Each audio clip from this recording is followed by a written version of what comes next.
late. But I'm on time. Hi, everybody. Welcome to my live stream today. I got this on my head. Welcome to my live stream today. We at this live stream, like I said, it's like a meal. Okay. I start out, it's been a long week, let me see. I start out with appetizers. I give y'all quick hits, things that's happening in K-pop. And then we get to the main dish, and then we get to the dessert where we just talk about whatever I feel like I want to talk about, because that is the point of the dessert. So first we're going to talk about BTS, what have gone on with BTS this weekend. A lot of activities have gone on this weekend with BTS. Yes. Then I'm going to have a whole segment where I talk about Suga. And Suga's been in the news, but this time for something good. This time, not anything horrible or bad. Suga has been in the news for just good things. So it's good to talk about some moves. If you haven't known about what Suga's making, we're going to talk about that. We're going to talk about the Blackpink tour that just started. Look, I don't know what kind of casual blink I was, because I was like, the Blackpink tour started? What the hell kind of blink am I? I was like, Blackpink tour started? I was like, who? Look, Blackpink is not coming to Dallas. So, I wish them well. So I have to get online. I'm going to get online. I did get online earlier and look a little bit at what their tour, because again, I didn't even realize that the Blackpink tour was starting. But I'm like, what kind of blink am I that I'm just like, I was like, dang, okay, I'm slipping. So I really have to start. I'm gonna go watch some footage, but we're gonna talk about the lineup for the Blackpink tour. Hello, Camilla Tia. We're gonna talk about the lineup for the song lineup for the Blackpink tour. I haven't had a chance to look around and see what people are saying about the Blackpink tour, because they've played, I think, 2 shows so far, and so I haven't really had the chance to really see what people were saying about them, but we'll see. I try to not make this live stream very long. Also, in the description, once this video is posted and loaded and edited, in the description I will put timestamps for everything. So just in case you want to skip past my ramblings and you're like, damn it, Kiki, just get on to it. Just get on with it. And then we're going to do that. I have a towel on my head because, hello, daily dose of dopamine. Hello. I have a towel on my head because life be life, and so I have a lot of things to do. This is a very busy weekend. It is a holiday weekend here in America, for a holiday weekend for us. So, oh, my stomach is hurting me too. Oh my God, my stomach is hurting. So it's a holiday weekend. It's July 4th. It was Independence Day on Friday. God, I gotta log in. Anyway, I got my laptop just in case. I got my laptop just in case. Just in case. So, just in case I need to look up something. My stomach is hurting. Oh, anyway. So I got my laptop here just in case I need to look up something, or I need to verify something, or somebody brings up something that I'm not familiar with. So those are what we're going to talk about in my live stream. Make sure you like, share, subscribe. I do a K-pop live stream every weekend. And in order to participate in my live stream, you have to be a subscriber. That's just how it is. That just keeps the riffraff and the craziness out. Because again, let me remind people, I do YouTube for fun. This is not my job. This is not for me to make money. This is a hobby. I do this in my spare time. I don't take YouTube very seriously. This is my hobby. This is not my job. I have a career. I have kids. I have a career. I have a job. I have a life. I don't get paid for doing YouTube videos. I do not get paid for this. I do not take YouTube seriously. I could disappear like that and be gone. It's not that serious. Like some of y'all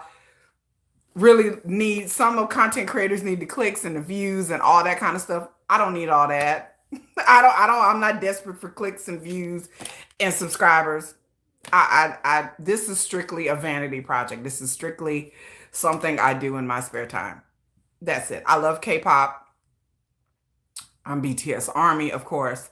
but I'm a casual K-pop stan of mostly boy bands and not girl groups. So again, this is just my hobby. This is not I'm sweating it over what people on YouTube got to say about me. I could care less. Like my channel could disappear tomorrow. Okay, I'm not losing no money. I don't get paid. This channel is not monetized. So I do have the freedom to kind of say more of what I want to say. That I do like, because when your channel becomes monetized, you have a whole host of rules and things you can't say. Um, because people get afraid that their video is going to get demonetized. I don't have those fears. I don't have those fears. I'm not monetized. And even if I was monetized, I still wouldn't have no fear. YouTube couldn't pay me enough money for me to quit my fucking job. There ain't no way. YouTube, I would have to have like 5 million subscribers, and I would have to have like some side deals in order to quit my fucking career for fucking YouTube. Baby, it's not that serious. There's nothing anybody can say on my YouTube channel to do anything. I will report you, by the way. So don't come on my YouTube channel with no nonsense either, because I will report you. I'll either report you or read you. Y'all haven't heard me read nobody in a long time. Some of y'all been on my channel for a while. Y'all know people when I feel like I'm in the mood and the spirit strikes me. Y'all hear me cuss people out. And then also, if you come on my channel and start some kind of nonsense, I will go on my TV, I will pull your YouTube channel up, and I will look at your YouTube channel. Like, let's look at you. I might try. I'll send everybody to your channel. I'll make you famous. Isn't that what Wyatt Earp said?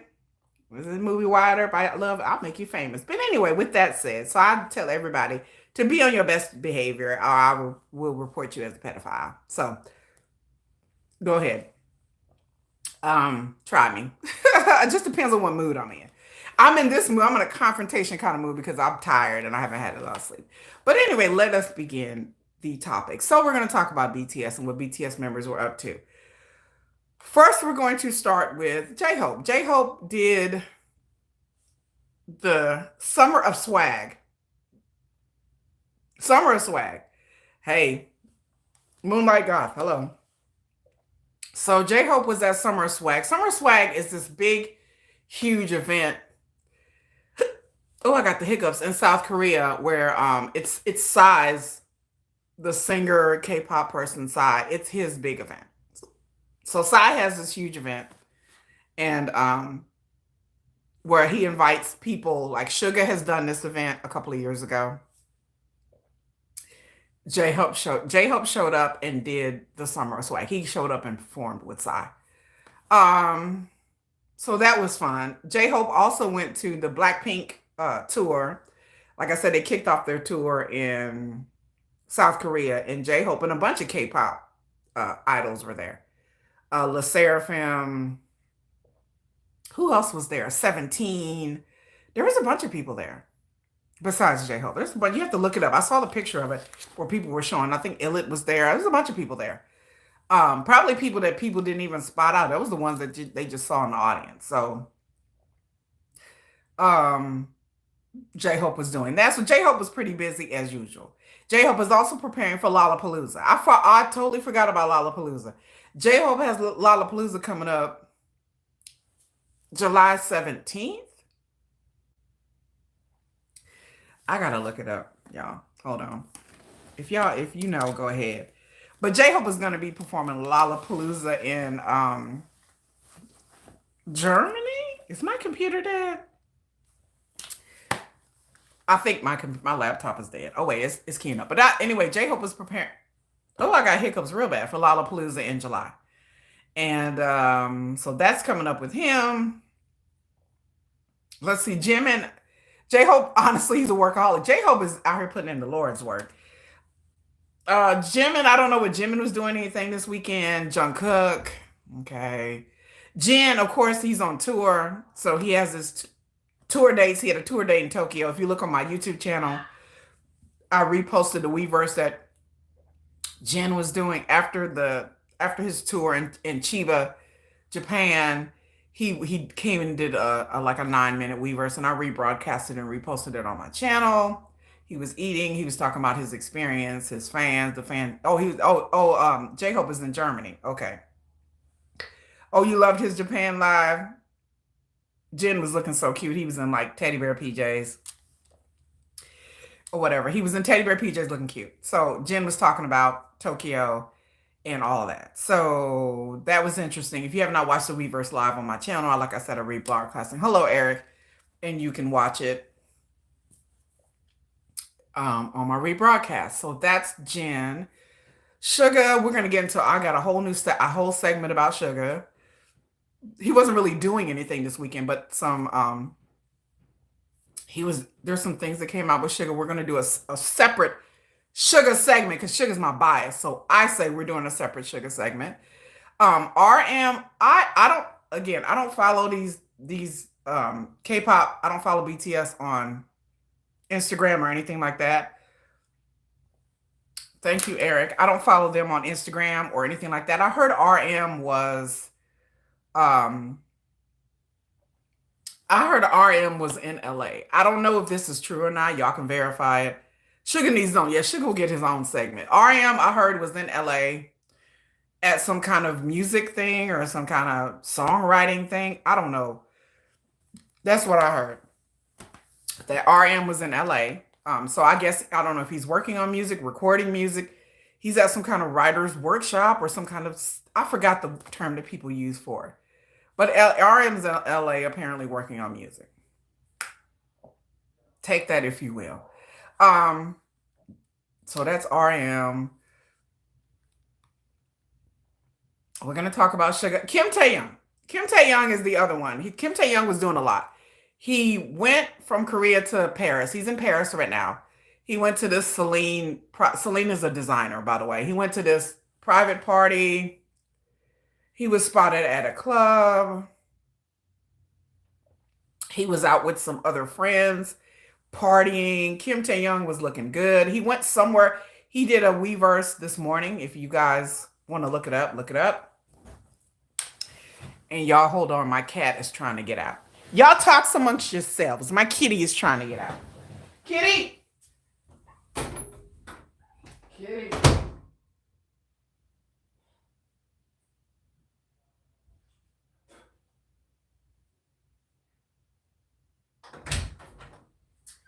Lord. Lord have mercy. Okay.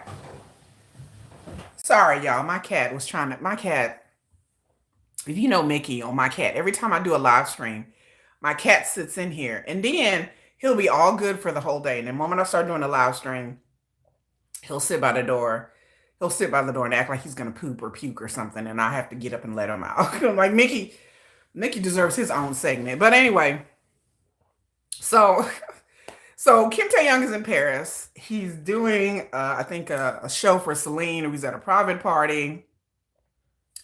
He was looking good. He did a Weverse live. I reposted the Weverse live. Go look at the Weverse live. Oh, all BTS will be working on the album LA. Oh, they'll be in LA for a while. Okay, thank you, Shelling P. I appreciate it. Like I said, I like to come on here because y'all know better than me. If it's not on Weverse, then I really don't know. But yes, they did say on their live stream, which I reposted their group live stream July 1st, saying that they were going to be in LA working on the album. So I guess RM is there while the other ones are doing other things, which is understandable because they all have commitments and schedules, that been planned for months. I'm assuming months now. So Kim Taehyung, baby. All you V fans, come here. All you V fans, come closer. Come closer. Come closer. If V is your bias, look, I gotta take off my glasses. Okay. I'm sweating. Yeah, I gotta take off we need to have a conversation. Okay. What's then got into your man? What's wrong with Kim Taehyung? All you V fans, come on. Come closer. Come talk to me. Let's sit down. Everybody else who's standing, everybody else, OT7, y'all stand right there. Everybody else, stand right there. I need to talk to the Kim Taehyung. If that's your bias, we need to have a conversation. I don't know what's with your man. I don't know what happened when he went to the military. Kim Taehyung was kind of shy, kind of demure, kind of sweet, kind of low key and cool. He get that jazzy vibe. Kim Taehyung out the military. I don't know. Who is this Kim Tae-young? Who is this masked man? I don't know who this Kim Tae-young is. This Kim Tae-young is running around with a jacket with no damn shirt on underneath. This motherfucker running around with thirst trap shirts on. He's running around with tank tops. His arms be arming. He be flexing on them. This Kim Tae-young is all up in the mirror. He at the club. He at the club, girl. He at the club. I'm like, yes. Kim Tae-young is confident. Oh, he's in competition with. I don't know who Kim Tae-young is in a competition with. Because at this point, I'm looking around going, okay, maybe J-Hope. I don't know who he's in competition with. Maybe J-Hope. But that's about it. I don't see no competition with Kim Tae-young. Kim Tae-young he's not my bias. Suga's my bias. He is a gorgeous man. Kim Tae-young came out from the military, baby. He is confident. I mean, and I don't mean this in no bad way. I like it. I love it. Kim Tae-young is like, it's night and day. I don't know who this person is. I'm just like, who is this man? Like you could just tell like his whole aura has changed. Like he is like a whole new person. Like I don't even and I like it. I love it. I love his confidence. I love his attitude. He's very laid back. I mean, he's always been laid back. But you can tell that he really like is happy with his physique. He was talking in his Weverse saying that he lost more weight. You can tell that he's lost more weight in the past like couple of weeks. And he is just feeling himself. I talking about Michelle Cortez said confident and sure of himself, sexy is fine as hell. I know. I was like, Kim Tae-young, you keep that devil energy over there. Don't be breaking my damn bias. It's bad enough I had to deal with J-Hope. But then here come Kim Tae-young like on the live streams like, hey, I'm here to break your bias. And I'm like, oh no, keep that devil energy. Keep that over there, sir. But I said V fans must be loving it because he is looking so good. Like he's stunning. Like to see him, even when he wake up in the morning, I was like, if I had, I don't know what I would do to wake up next to a man looking that good. Like I don't even know how I would react to a man looking that good next to me. Like he wakes up looking good. I'm like, oh, Moonlight Golf says she misses the JK lives. Yeah, I miss the JK lives as well. Maybe he'll get on it. Taeyong is very competitive, even though he tries to push it off on JK. JK is competitive. I know I've heard that JK is very competitive, but Kim Taeyong, he seems the competitive type, especially now. Especially now, he's just, and I like it. I want them to be confident and sexy and be grown because they're grown adult men. These are grown men. They're not little boys anymore. It seems like the military, for good or for bad, for some of them. Some of them liked the military and didn't have a problem with it, and some of them had a problem with it. It varies depending on your personality, and you know that is what it is. But Kim Tae Young is definitely a different person, and I'm loving it. I'm loving to see it. Like you talk about Kim Tae Young, he's sly with his comment. He's sly with his competitiveness and his ego. He is. He's very slick with it.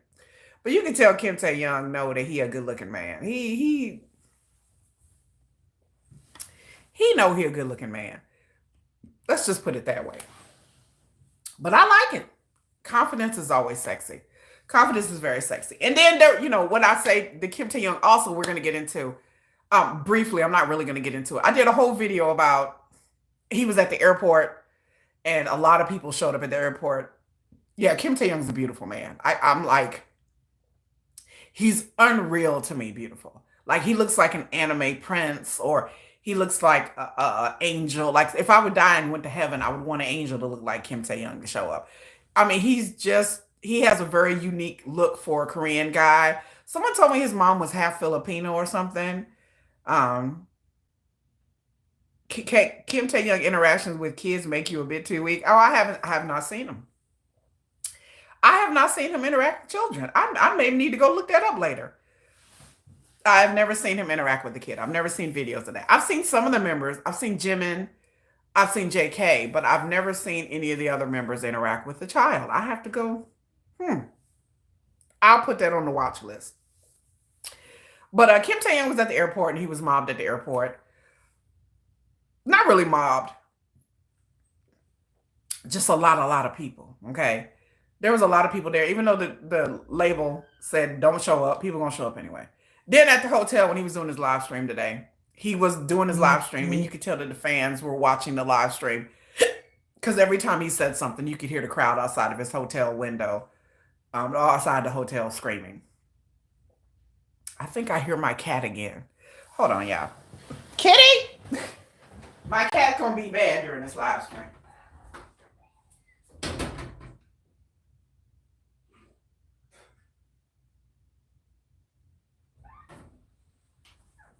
Lord have mercy. Okay. All right, kids. All right.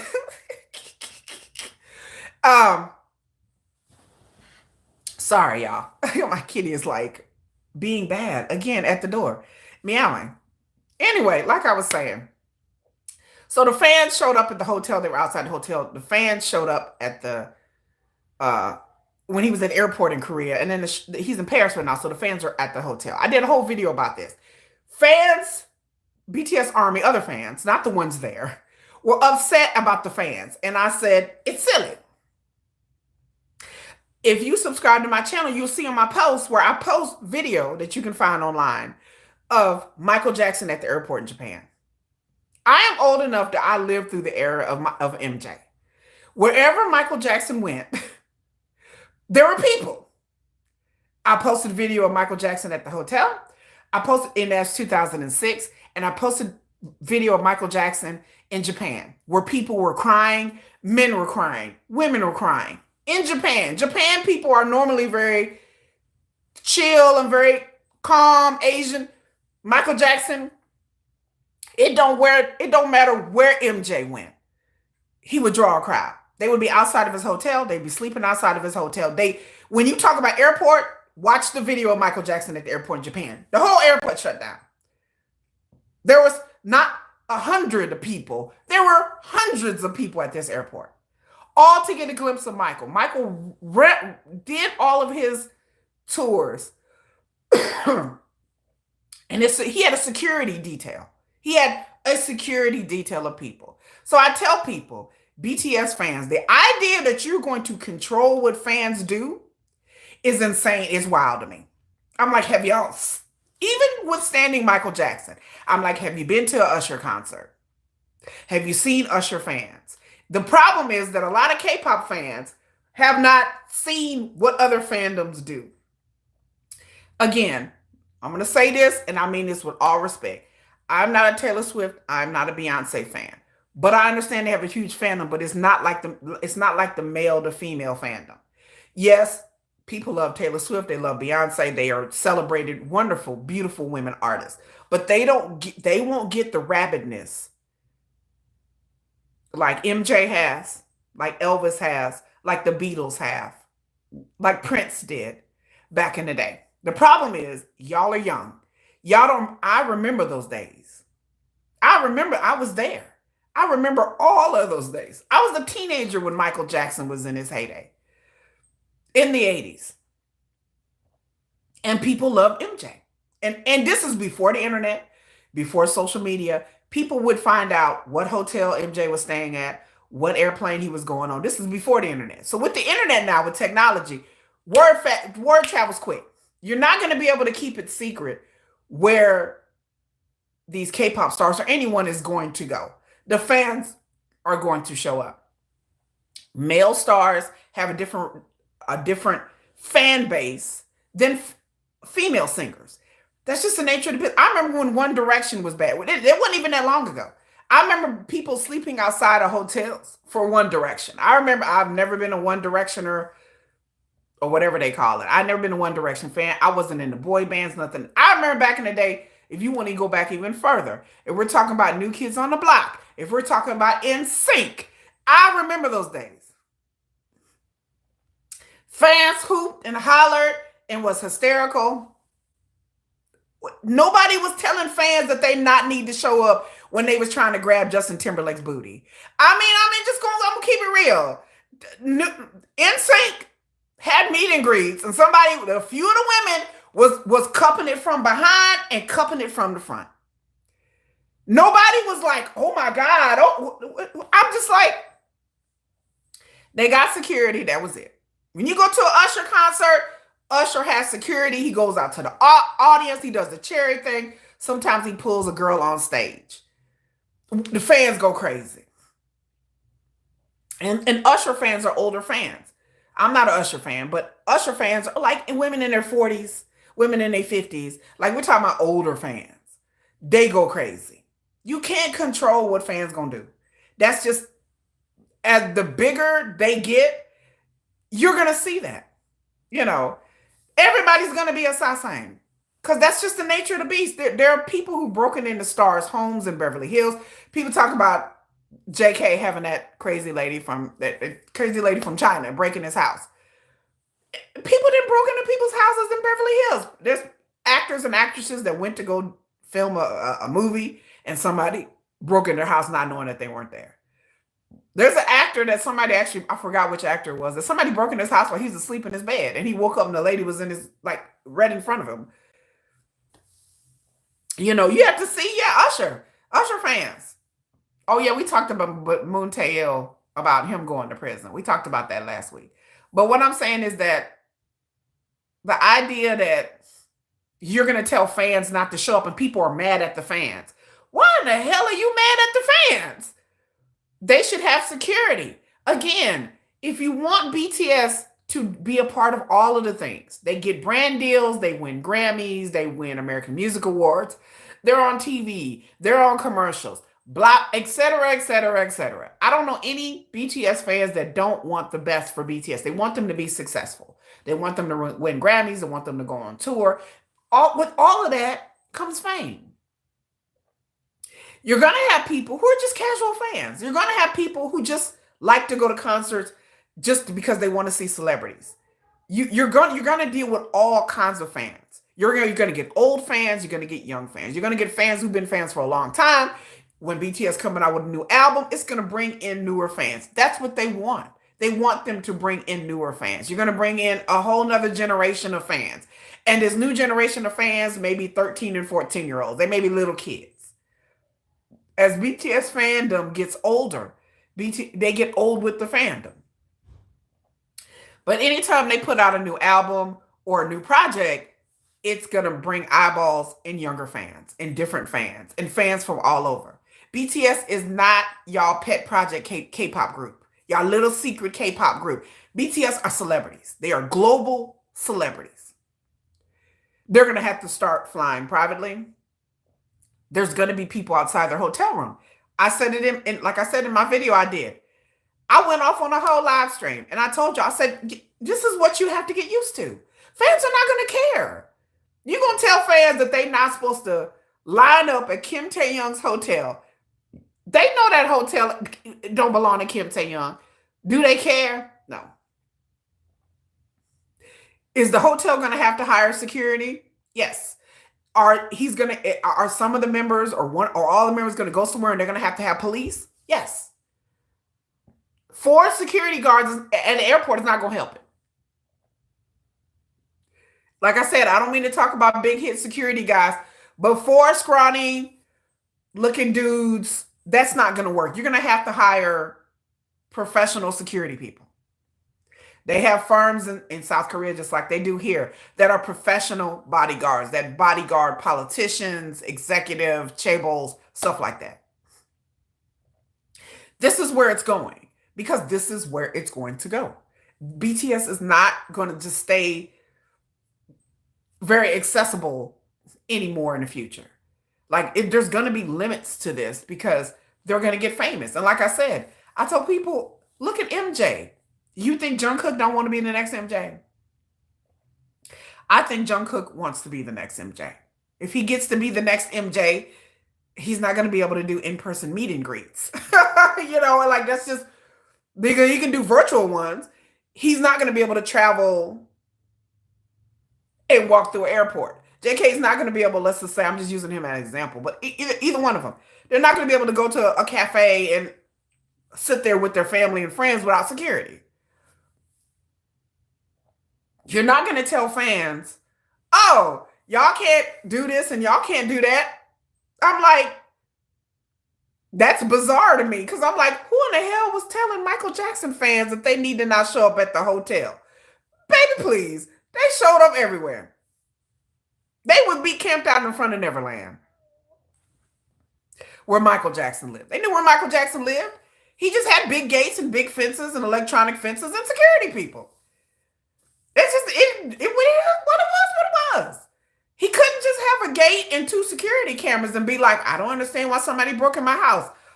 Because you're a big time celebrity and some people are crazy. Prince, Michael Jackson would have concerts, like I said before, and women would throw their bras and panties. They would go in here, they would take off their bras and throw their bras. They would write down their telephone numbers and throw it on the stage. That's where this is headed. As the fans get older, you depending on what country it is, y'all may see bras and panties because these fans that are going to be coming in are not K-pop fans. A lot of JK fans are not K-pop fans. I'm here partially because of Golden. When they did Standing Next to You with Usher, that's my kind of music. I'm not a K-pop fan. I wasn't a K-pop stan. So you're going to bring in different people from different fandoms or people who don't know K-pop, who don't like K-pop. They just there to see JK. For I use an example. Or Jimin. Or Kim Tae-yeon. Or whoever. The rap heads are going to follow Suga, Jimin, but they're not necessarily K-pop fans. So they're not signed up to Weverse. They're not in K-pop fandoms on Reddit. They don't subscribe to all these etiquettes and rules. They can care less about that shit. They're just fans. And they're fans of other music besides K-pop. I'm a hip-hop girl. I like hip-hop music. I like Cardi B. I like Meg Thee Stallion. I like BTS. I deal with BTS the same way I do my fandoms for my other groups. They're no different and no better than nobody else. I'm not listening to what fucking K-pop people are telling me how I need to be a fan. I'm a hip-hop girl. We move in a certain way. The world is not only about BTS. What do you mean this world is not? I have a BTS channel. That's what I talk about. This is not 2013 anymore. Like BTS fans have to get over it. They have to learn to adapt and to get over it. They can't go around and be mad at fans because some BTS member gets mobbed at the airport. All stars get mobbed at the airport. Taylor Swift get mobbed at the airport as she walked through the airport. Oh my God, Kitty. Hold on, y'all. My cat.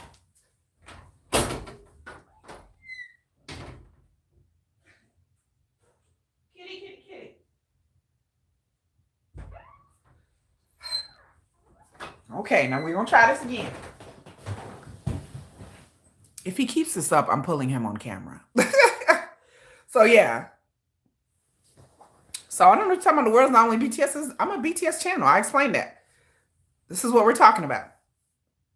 So, I just need fans to understand, to sit back and enjoy the ride and just, if you see footage, like even my son knows, he listens to the Beatles and he was like, did people not understand what happened in the Beatles in the 60s and Elvis? I said, obviously they don't. Like, I don't understand why y'all think BTS is any different than that. They're not. I don't consider BTS any different than Beyonce or Taylor Swift or Kendrick Lamar. BTS are global superstars. They are not K-pop boy band. ATs maybe can walk around and the fans will be clapped politely. You're not going to get this at the airport. Oh, BTS. What you going to get at the airport is, that's what you going to get. This shit here is over. The day of the docile K-pop fan is over when it comes to BTS. Let them release an album and let them get real hot. Let JK come out there and take his shirt off a little bit and dance around a little bit. Lick his lips a little bit. And these women gonna lose their mind. Women, because these are older fans now. They gonna lose their mind. You're not gonna have this at a concert. I don't understand why people are like, Oh yeah, good job. And make sure y'all stay behind the barrier and make sure you're not gonna get that. Where? Who? What fandom does that? What fan? I want to know what fandom besides K-pop fans that do that, because K-pop fans are not global pop stars for the most of them. Some of them have international appeal and crossover, but girl groups, hell no. You're not gonna get people dying and passing out over girl groups. Boy groups, yeah. Y'all was around during, some of y'all were around during One Direction. That's why I don't understand. I said this is not ancient history. One Direction was really, really big. I remember when they came to Dallas and the whole traffic shut down because the fans were at their hotel. They even can't even become haters. Yeah, you can't control what the fandom gonna do. There's always, we're talking about the news was happening with BTS. So we're talking about Kim Tae-young doing his Weverse live, looking really good, and he's really sexy and confident since he came out of the military JK. That he's a whole nother Kim Tae-young. And then we're talking about what happened at the airport, and then also fans were outside his hotel. And what I say is that if you subscribe to my channel, if you look at my post, I posted video of Michael Jackson in 2006 at his hotel, and Michael Jackson walking through the airport in Japan, where men were crying because of MJ. There's another video if I have to post where MJ did a world tour. He was in Europe. I forgot what country it was. MJ walked on the stage. He literally walked on the stage and did this. He stood on the stage. Music ain't started. Michael Jackson just stood on the stage. He came out, he struck his pose, and he said, and people was passing out. I remember that. Michael Jackson's aura was so crazy. People was passing out. They were snatching people out of the crowd. Michael walked on the stage, and men and women out of every country would pass out. That's an industry's dream. Everybody they write books about this kind of stuff. I've read books about it, about fame and persona and aura. Everybody is trying to recapture what Michael Jackson has did, recapture what Madonna did in her day, recapture the craziness around Britney Spears. Britney Spears couldn't go nowhere either. The paparazzi hounded her and hounded her and hounded her. Fans was always where she at. And I'm like, okay, but that's what global fandom is. That's what that is. When you walk on stage and people literally pass out, that is a power that everybody wants to market and harness. They've been trying to duplicate ever since MJ came out. And all due respect to Britney Spears and Taylor Swift and all these other people, they're famous, but they're not Michael Jackson famous. They're not Elvis. They're not the Beatles. They're not Prince. Those days was nuts. Those days were crazy. Those are the heyday of the music industry. Nobody, regardless of how I feel personally about Michael Jackson, and I have a lot of feelings about Michael, a lot, because I'm not a Michael Jackson super fan, but I understood the power that he had, that it was a power that went on for decades. And do you think one or two of the BTS members want to be that? Yes. Like I said, I think JK wants to be Michael. I think he wants that level of where you transcend race, color. Michael transcended all of that. Language. Everybody knew Michael Jackson songs. It don't matter if you lived in India, France, China, Japan, wherever Michael went, fans would follow. And hi Katana and go crazy. Yeah, he had the ultimate aura. That is something that you develop over time and something that I would say you are almost born with. It is something that record labels and record companies are dying to find the next Michael Jackson. That aura is something that is powerful, because in this digital age, Michael Jackson didn't even live in the digital age. In this digital age, you have that. You can sell any product. You can have any woman or man you want. You can do anything you want to do in the music industry. But again, the price of that is that your security, your privacy is gone. You can't have it both ways. I told Army, you cannot have it both ways. Army wants BTS to win Grammys, and they want them to get brand deals, and they want them to be here and be there and do that. Well, the more they do this and do that and do that, the more famous they are. The more famous they are, it's going to bring fans. You're not going to get fans that's going to sit there and just be passive and sit on their hands. No. And then I told fans, then in my live stream, I told people that you can't control how you're going to act. The idea, I am not going to sit up here and tell anybody that if I'm here and Sugar's right there or BTS is right here, that I'm just going to be like, yay, and be respectful, because you can't control that. There are people who really think that they're going to meet somebody famous and they started shaking. They got real nervous. There are some people that cried. People would cry, y'all, cry. When Elvis would get on stage and Elvis would be like, one for the money, two for the show, people would cry. Women are like, I don't know why I started crying. I don't know what happened. I didn't, you know what? I didn't even understand why I started screaming and crying. You in a crowd of people screaming. So it's an effect. It happens. You see other people crying. So there's like a whole psychological effects that happens to you in a crowd. It's like a mob mentality.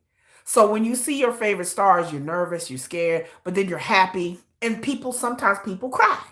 Sometimes people scream. Sometimes people attack and they don't mean to. They just so excited. They want to touch this person so bad.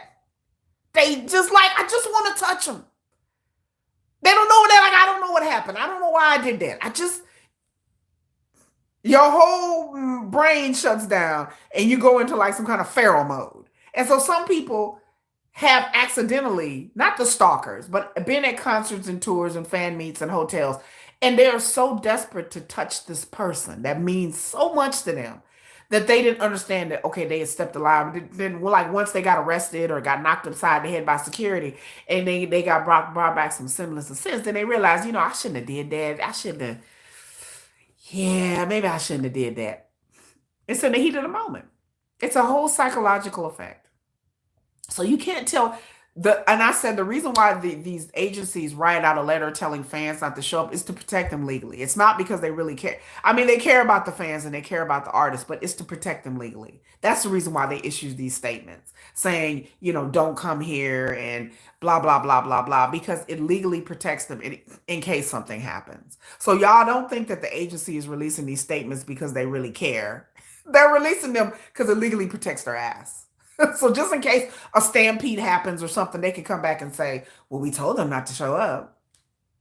That's why they release these statements. It's a legal thing. I mean, no, they don't want a stampede. They don't want their artists to get hurt. They don't want people to get hurt. Yeah, but they release these statements over and over again because they got to cover their ass legally. And there is a entertainment lawyer telling them, okay, this person's going to be here. Go ahead and write that statement. They just copy and paste it and they release it. So it'll give them a liability protection. So I tell people that's the reason why they tell, because fans are like, well, Big Hit told people not to show up. I'm like, what are they going to tell people to show up? Of course they're going to issue a statement saying not to show up. They have to legally protect themselves. And legally, they're like, just in case something happens, they be like, look, we issued a statement, don't sue us, even though they still can be civilly liable if something happens. And they don't want that kind of bad publicity. But they got to understand that these Big Hit, Hive, and artists like this, they have to understand that they have to invest in protecting their artists. And for scrawny Korean dudes, like I said, I'm not trying to throw no shade, but these 4 dudes protecting Kim Tae-young at the airport, I'm sitting there like this going, oh, okay, so if these people decide to break down the barrier, these 4 dudes is gonna protect Kim. I'm like, okay, they look like they couldn't protect a puppy, but okay, that's neither here nor there. But I'm like, they didn't look like they was. I'm like, no, I need security guards. I need former military people to protect my artist. Oh, I know what payola is. What does payola have to do? What does that have to do about payola? What does that have to do with payola? I'm talking about popularity. I know how would I not know what payola? I know the history of payola. America created payola.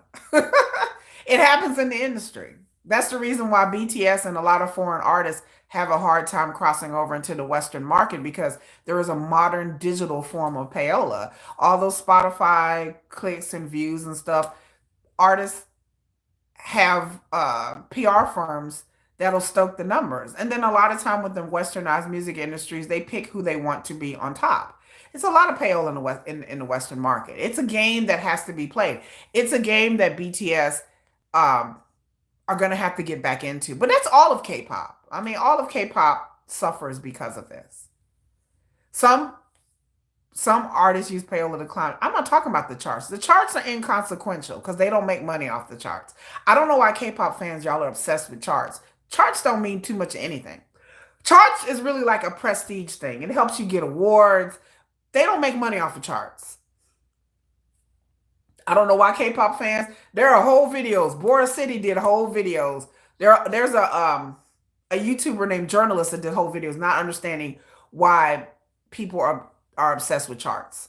The charts, when it comes to money, they make more money on concerts, tours, and merchandise. That's where the money is made in the entertainment industry. The charts, it's basically it's a prestige thing to get you brand deals. The same thing about the internet and YouTube. It's the same thing. Y'all do know that these YouTubers who have all these subscribers, you can buy subscribers, you can buy clicks and views and subscribers. It's the same thing. The entertainment industry in America picks who they want to be on the charts, not the international charts. I mean that too, but that doesn't really matter. What really matters is like the top 10, like the Billboard charts. But the Spotify clicks and views, I'm not on Spotify. I don't pay attention to none of that. Being obsessed with the charts is a bygone era from K-pop because westernized fans, we're not really obsessed with that. It's who's on TikTok videos, whose albums are popular, who's touring with who's going to perform on the Billboard Music Awards. The award system in America is kind of like, we know it's a joke. It's not, but I know that they use, no, they don't even use the numbers for that. It's voted on. Okay, it's a lot of these awards are voted on by a committee. But the charts, that's a K-pop, that's a foreign thing. Like I'm an American. We don't really like. Oh, it's more of an industry thing. Who's popular is really determined by what's going on social media now. Like people have circumvent the charts and like, that's a thing for the business. If you can say, "Oh, I'm on this chart" or whatever, then you're going to get people to collaborate with you. It's really like a popularity thing. So that's why people buy the charts and they buy the views on the charts. Artists do it all the time. They've been doing it since the dawn of time. The proof is touring. That's the proof. If you can come to America and sell out, you're popular. If your touring is just in Asia, you're not that popular. I don't care what the charts say. The proof is touring. If you can sell out arenas, you're popular. People buy awards, right? It's worthless. It means nothing. I didn't see people like, "Oh, this song." I'm like, okay, but it's not sustainable. You know what I'm saying? Can you sell out an arena? That's the test. That's how you know you have fans. People have accused BTS of chart manipulation, all that. I'm like, well, who's buying these concert tickets? Because they ain't cheap. I've been to enough concerts to know. I can tell you which artists sell out and which artists don't. When I went to the Stray Kids concert, it was sold out. Stray Kids don't chart that high, but they're very popular. So I don't know if their agency is JYP is putting a lot of money into that. But it's a prestige thing. It's the way to get attention. It's the way to get Western artists to collaborate with you. It's just leverage. That's all. It's just a popularity thing. That's really all it is. But if you have BTS, don't have to do that no more. BTS has enough prestige to where they're above that. They're above that. BTS are a well-known group. Like I said, I tell everybody all the time. I went to the dentist and they're like, "Oh, you the one that go to K-pop concerts." I do. And I was like, "Do you know BTS?" They like, "Who?" "Smooth like butter." Then my nurse said, "Criminal undercover." They're like dynamite. There's your proof. Light it up like dynamite. Even though these songs came out 2-3 years ago, people don't know K-pop, but you start you start humming a BTS song, butter, dynamite. I know that song. They may not even know who even sings the song, but they know BTS. They had a big McDonald's deal here. They were all over commercials. They were everywhere. TikTok videos were playing their song. BTS was everywhere. There are people who don't know nothing. My mama even know who BTS knew when she was alive, knew who BTS was. My kids don't listen to K-pop. Their friends don't listen to K-pop. Smooth like butter, criminal undercover. They can sing that song to you. Boys in love. Oh my. They don't even know the song, but they know that part. My Kids Friends. Oh my. Oh my. Oh, I know that song. Oh, I love that song. That's K-pop. Is they can tell you if you want it, you can get it. Slow motion. They know that song. They know Monday, Tuesday, Wednesday, Thursday, Friday. They don't even know who sing that song. They've heard it on commercials. They've heard it on TV. They've heard it everywhere. They may not know JK, but they know these songs because they're everywhere. So BTS is not like a K-pop group. There are some K-pop groups I can sing their songs and they don't know. My kids will be like, there's some K-pop songs I can go to 50, 60-year-olds and start singing Butter, and they know what that is. They like, oh, Butter. Oh, I heard that song. I'm like, yeah, BTS. Oh, that's BTS? Yeah. I don't live in K-pop spaces. I live in a world where nobody likes K-pop. But everybody know who BTS is. People are like, oh, I've heard of BTS. You mentioned Stray Kids, they don't know. Blackpink, they don't know. BTS, they're like, BTS. I'm like, I've heard of that. Yeah. I talk to my doctors, my dentists, my coworkers. They couldn't pick BTS out of a lineup. If I play Dynamite, they like, light it up like Dynamite. I'm like, okay, you know that song? Yeah, that song. That's cool. They know JK. Again, I wouldn't be here if it wasn't for me here standing next to you at Walmart. I'm in the Walmart, standing next to you. I said, what song is this? I'm like, hey, I'm at the grocery store, like, hey. I was like, I gotta find out who sings this song. Went online, standing next to you. And then I pull up this Korean guy and I said, who the hell is this? What is this? I was like, I thought this was Usher and Chris Brown. I thought it was Usher and Chris Brown. Some Asian dude pop up. I said, is it the Asian dude singing the song? I'm like, oh, who is this? Oh, he's with Usher. Oh my God. What? Like, I was dumbfounded. I watched the video like 10 times going, so he sings? So he has an album? Wait a minute. Let me go look up this album. Then I hear Monday, Tuesday, Wednesday. I've heard this song. I know this song 7 days a week. Night after night, I'll be fucking you right. I was like, I know this song. This is the whole jam. This is the whole jam. Didn't know it was JK. Didn't know. I had to call my friend and be like, girl, who is JK? Because she likes K-pop. Who is JK? Jungkook? Yeah. A BTS? I guess. Who is this song? Oh, he a K-pop. You know BTS? Yeah, I know BTS. He's a member of BTS? What? Well, I gotta know more about BTS then, because if they singing shit like this, I'm on board. That's how a lot of us became fans. And that's why Jungkook has a lot of R&B lovers stands. And that's just how I go. That's how they got famous. That's one way of many over the years of BTS. That's how they've gotten into the Western market, because people may not know them, but they know their songs, you know. People can hear this. I know people that don't stream it. You hear it. I heard the music because I was in the grocery store. BTS, they had a McDonald's branding deal here. They had a McDonald's branding deal. And so I would go to McDonald's and like, what is this BTS deal? And so it happened. But payola, yes, it does happen in the business, but that's if you care about the charts. Again, the charts doesn't make you a good singer. There are singers on the charts right now, I ain't gonna say no names, that don't last long in the business, or songs just ain't good. You have to have talent. Payola can only get you so far. If you have no talent, you're not going to sell tickets. If you do not connect with your fans, you're not going to sell tickets. I don't care if you're number one on the charts forever. Sabrina Carpenter, no shade to her. You can have all the publicity in the world, but it won't last. There are so many artists that they'll be popular now, and then 2 years from now, you're like, what happened to that one person? Like, they was everywhere, and then all suddenly they gone. Or you'll hear a song or two from one person, the song is everywhere, they gone. BTS has been in the business for 13 years. You don't be in the business that long. Just when they couldn't even break into the Western market, even if they wanted to, they had to do it their own way. And so they did innovative things online, and with international fans to become as popular as they are. But again, for somebody who is a fan of BTS not because of the music but because of who they are, I am one of many fans who came into BTS not because of what's on the charts. I can show you my phone. I don't have Spotify. I don't have Billboard. I couldn't pick half of these people out of a lineup. I hear songs. Just because I hear it don't mean I like it. I hear Sabrina Carpenter. Like I said, I'm not trying to look. I'm not trying to dig at her. She obviously has some sort of talent somewhere. But again,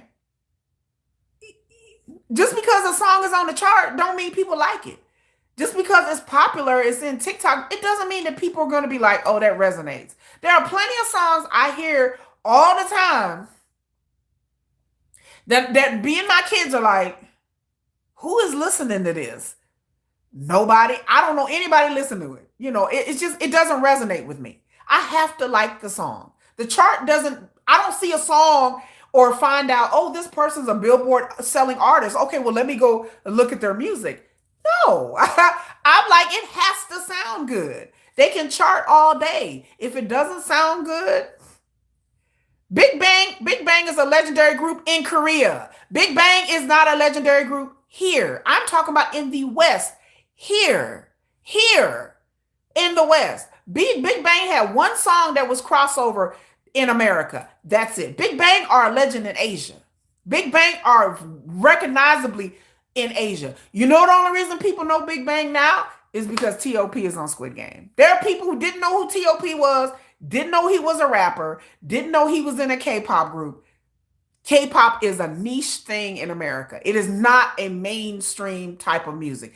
Big Bangs are legend in K-pop spaces, which they deserve it. They toured America. They did a lot. But is Big Bang like, oh, they're a legend here? No, they're a legend in K-pop. They're a legend in their field. They did a lot to break barriers for BTS. Psy broke the biggest barrier of all. Psy doesn't get enough. Nobody would know what Korea could be possible. And these industry people went to Korea because of Psy. When Psy came out with Gangnam Style, it was everywhere. Whoop on Gangnam Style. Whoop, whoop, whoop. And it was a catchy song. And he was a one-hit wonder and couldn't recreate that because Psy didn't have the look, Psy didn't have the talent. K-pop, through its history, again, I have videos about the history of K-pop. Through its history, K-pop has been trying to break into the Western industry. They have tried many different songs and singles and different ways to break into the West. That is their goal because there's more money here than just in Korea and just Asia. Korea and Asia markets are smaller than even Japan, which is a big market. But they want to try to make inroads in the West. They want to sell tours and concerts, and they want to cross over here in the West. It is very hard for them to cross over in the West, payola or not, because they are not in those rooms. They are not in those rooms. Yeah, gentlemen came up. They are not in these rooms. There are things that go on in the industry. Again, let me introduce myself. I have family that have been in the music industry for decades in America. I have two friends that work in the K-pop industry. They don't work for HYBE. But my family has been around in the music industry for decades. There are things that you have to do, and y'all have heard about. Some of y'all know what I'm talking about. Diddy wasn't having them freak offs for no reason. I mean, I'm just going to keep it real. There is a network in the American entertainment industry. It's about who you know. It's about what parties you go to determines whether you're going to be nominated or win a Grammy or not. So BTS can get nominated. They want BTS to be at the Grammys, be at the Billboards, be at the AMAs, because it brings viewers, clicks and views for them. Oh, we'll all those K-pop fans will watch. We'll invite BTS here. But they're like, but we don't want you to win a Grammy. We want you to come here because it brings clicks and views. But we don't want you to win a Grammy. Oh, no. Like, you lost your mind. They invite them to the awards, and then they started making K-pop awards. They're like, oh, best K-pop artist, best K-pop tour, because they don't want K-pop to compete with mainstream music. Damas Pena said, sadly, very true. They don't want them to compete because if they compete in a westernized market, they could take over the market and they lose money. They have never wanted K-pop to ever compete with westernized artists. It is a whole dance. It's about who you know, who you don't know, and behind the scenes that goes on in this business. It's about the agents and the agencies. And if they lose, when it comes, like Hybe has distribution rights with Geffen. They have all of that. Y'all know when Jimin's album came out, that Geffen executive drug Jimin for filth on X. Do y'all remember that? When he pretty much anointed Taylor Swift and low-key shaded Jimin and all the army went crazy. I wasn't even army then, but I remember that. I said, what's going on? And people like in all those armies went to that Geffen executive and they snatched his ass up because they'll distribute your little music, but they didn't think Jimin was gonna do anything. Jimin sold, Jimin had won all these awards, Jimin had done all these things. And they still treat BTS like the redheaded stepchild of the industry. Yeah, they keep K-pop awards because BTS started winning awards. And I'll never forget that Geffen executive who got online. I'll never forget that. Because I didn't know what I wasn't army then. But I was like, what is going on? I knew that people were upset about it. It was popping up in the news. He shaded Jimin. He was just like, yeah. I forgot what was said. I had to look up the article. But yeah, he was talking about Taylor Swift and all this stuff. And Jimin album was coming up. And basically he low-key shaded him. He low-key shaded, yes. And they changed the rules so Jimin can fall off the charts. They start changing like the emails you could use and the IP addresses. And you can't have this many accounts. Like, yeah, I watched the whole video of how they be doing K-pop like that. Because they don't want K-pop to compete with the other artists. They just don't. But it doesn't matter. It doesn't matter. Like I said, when I see people standing outside the hotel room and mobbing Kim Tae-young at the airport, it's scary for the artist. He should be protected. But it's a sign that you can't control it. You can't control how big your artist is going to be, regardless of whether tricks and devious, dirty stuff that they've tried to do to BTS over the years. Hello, Meredith. So as much as they try to stop BTS and K-pop in general, not just BTS, but K-pop in general, they don't want, there's a lot of xenophobia and a lot of racism in the industry here in America. Still, they don't take BTS fans seriously. They don't take K-pop fans seriously. They don't respect K-pop fans. They don't respect BTS. They're a novelty act. There's something to bring clicks and views and bring K-pop fans, but they don't respect their artistry. They don't respect their music of no damn K-pop group in the industry. It just is what it is. I don't know if that's ever going to change. Hybe is trying to do things to try to change this. That's why they set up Hybe America, Hybe Latin America. Then they're going to India, I heard, to try to find talent. Hybe is really trying to globalize K-pop, which they should. They should globalize K-pop. Because the money, that's where the money is at. The money is not in Korea. Hybe understands this. That they can only do so much in Korea. That there's only so many, that the groups are all starting to run together now. All the male groups and the girl groups is all starting to run together. And we're going to talk about that later. But yes, Hybe understands that you have to expand the business. And the international markets is where it's at. They created Cat's Eye. Cat's Eye is a global group. And they will try different ways to try to expand their market because they know in the United States, Warner Brothers, Sony, Universal Music, Geffen, none of these industry giants who have a stranglehold on the business give a damn about K-pop because they are not making money end to end from it. They want to cut. I promise you, if Warner Brothers, for instance, could snatch BTS and cut Big Hit and Hybe out, they would. They do not want the Korean agencies to have any control over a cash cow. They want to have control of it. Distribution only gives you a certain amount of money. They want control. They want to be able to market, control, and profit from these groups. If they can't market, control, and profit from these groups, they not interested. They just not interested.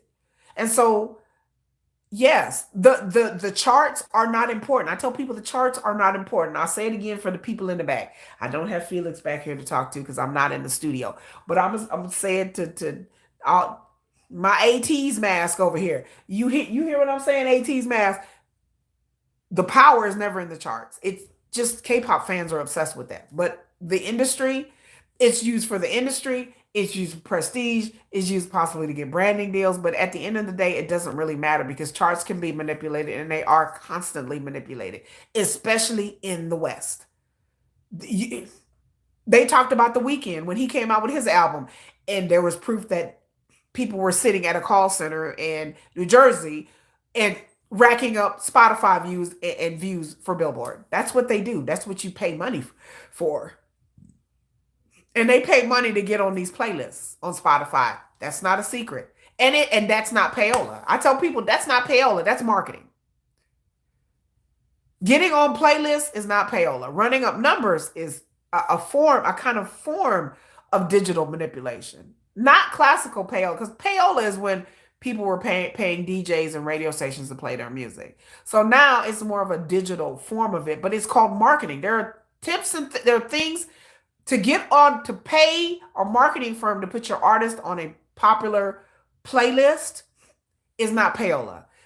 To have ads and advertising on Spotify, on iTunes or whatever is not payola. That is not payola. That's just what the industry does. That is not considered payola. If you pay to have your artist on a list, it's not payola. If you pay to have your artist pop up in the recommends, that is not payola. That's marketing. So a lot of things people, oh, well, this is payola. I'm like, that's not payola.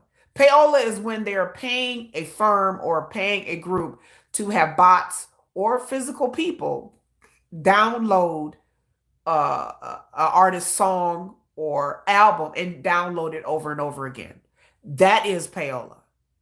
Paying for ads, paying to have your songs in a recommend, paying to have your songs come up in a certain order. That is not payola. That's just marketing. That's what all artists do. Western artists, Korean artists, that's what they do. That's what you're with a big agency for. That's why certain artists blow up and you're wondering like that album ain't even good. Because again, the Western music industry anoints and crowns its favorite. Eminem have said this. Eminem have gone on the record and said over and over again that the Grammys is full of shit, that the Billboard charts is full of shit, that they crown and they anoint their favorites. The industry decides whose turn it is. These big wigs sit around, these executives sit around, and they make deals.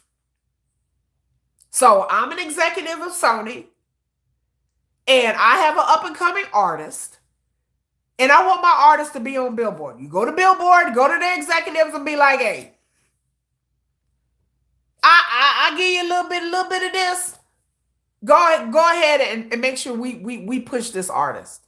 Make sure they own the radio a lot. We'll tie it in with advertising deals. This is what the business is now.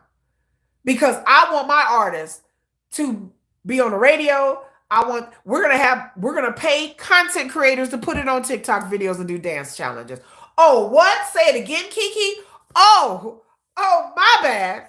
Oh, y'all think that TikTok shit is organic? Oh, sorry. Yeah. Yeah, y'all think that these TikTok dance challenges is organic? That people just pluck a song and decided to put it on their video, or they pluck a song and decided to do a dance challenge? That's marketing. They have influencers that do that. It's not organic. Oh, y'all think these product placements? Oh, y'all remember when they was doing the grimace challenge? Oh, y'all remember that? When people was drinking the grimace shake and they was passing out and they was making funny TikTok videos and YouTube. Y'all remember that? I'm gonna say less. But anyway, a lot of things that y'all think is organic online is literally companies contacting influencers and people with large followings to do a video featuring their artist's song or saying something about the artist or something like that. So again, when you see a lot of TikTok videos, I pick on TikTok or Instagram Reels have these songs on it, and these person has like 100,000 followers. Y'all do know that a lot of like sometimes yes they may really like the song, but then sometimes they may be like, hey, we'll give you some free album if you feature this person's song, or hey, we give you a voucher to whatever if you start featuring this person's songs. And they do this over and over and over again to a lot of content creators. That's just how the game is played. That's how a song gets to be a little song. And the next thing you know, you click on TikTok and this song is everywhere. And you're like, why is this song everywhere? Why is all these videos and TikTok challenges and what? And then the song don't even be good. You're like, damn, that song ain't even good. Why is the song everywhere? Now it's up the charts. What? But that song ain't even good. You're like, nobody I know even listens to this song. Huh? Why is it everywhere? Yeah, organic marketing. Okay. Viral. Oh, this song went viral. I'm like, did it really? Or did somebody make it go viral? Y'all, this is how the game is played with social media, especially with up and coming artists, especially artists that are trying to break through who are new artists. So again, when you see an artist and they're everywhere one year and then 6, 7 months later, you're like, who? And then people be like, remember when everybody was had that song all over their TikTok videos, and you're like, oh yeah. Remember everybody was playing that song? Oh yeah. And they're one artist and they were everywhere. Oh yeah. Huh. What happened? Oh, didn't they come out with an album and it flopped? Because they're no longer the industry darling anymore. They've outlived their usefulness, honey. Or they can't pay for the marketing. They went broke and they can't pay for it. A lot of artists go broke because they can't stay on top because they can't pay for the marketing anymore. This is the nature of the business, y'all. This is what happens, unfortunately. A lot of the business is smoke and mirrors. But that's just happens. Again, with BTS, do I think that Hybe uses PR? I don't know about BTS. Like I said, BTS is kind of above all of that. They've kind of transcended that, you know. But Hybe is trying to expand and trying to circumnavigate that because I suspect from the things that I've read online and things that I've heard is that Hybe has had a lot of problems, like a lot of Korean agencies breaking into the Western market. It is not easy what BTS has done. I don't want y'all ever to think that what BTS has done or has did for the Korean music industry is easy. It is not. They what BTS has done almost the impossible. So I don't ever want y'all to think that like just kind of take it for granted.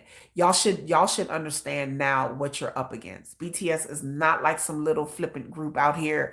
They're not ATs, they're not TXT. BTS is beyond that now. BTS is truly a global sensation. And they've worked hard and cranked out good music. Like I said, some groups, the music is just, you know, but BTS has really worked hard. And I can honestly sit there and say that they haven't they haven't used the tricks. The Cupid song. Cupid. Y'all remember 50/50? I was telling y'all New G's gonna get 50/50. Anyway, but that's to talk about the business. So I have to move on. So the person last but definitely not least, we're gonna talk about is Suga.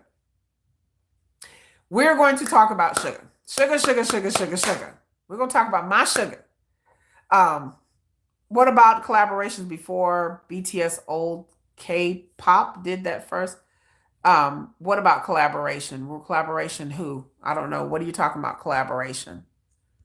I don't know who collaboration. What there have been many different collaborations in before I move on to Sugar, I can say there's been many collaborations um in the industry with K-pop. There's been collaborations before BTS. BTS didn't start the collaborations, but BTS it doesn't really matter.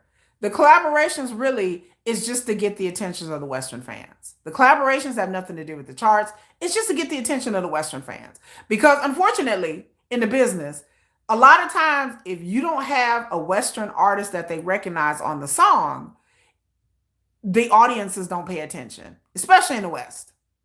That's just what it is. Like they use collaborations as a way, and some of the collaborations work and they pop, and some of the collaborations don't pop. Yoongi, man, Yoongi. Oh my god! And some of the collaborations don't work. So just because you have a Western artist singing a hook or doing a verse doesn't mean that you're automatically going to have a hit, because I mean, you want to get back to CL and Rain, who tried to collaborate. See, like I said, I go way back. I go way back through the history of K-pop. CL tried to break into the industry. Rain tried to break into the industry. Those are the two that was most. I like CL because I like 21. I like Rain, but those are the two that I know. But like I said, I did whole videos about the history of K-pop, how it started and how we kind of got here. But collaborations, it just didn't work. It was the wrong time. I mean, people have tried this for decades to get into the Western market with collaborations, without collaborations. I don't have a problem with anybody doing collaborations as long as they make sense, as long as they're good and they make sense. I don't have any problem with people using Western artists to get into the Western market. They should. It's a business. K-pop and the music industry is a business. The Western artist uses K-pop person. The K-pop person uses the Western artist. Rose and Bruno Mars did Opta. Without Bruno Mars being on Opta, would it have been a big hit? I doubt it, because a lot of people didn't know who the hell Rose was. They do now.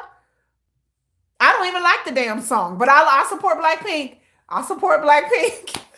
I love my girls.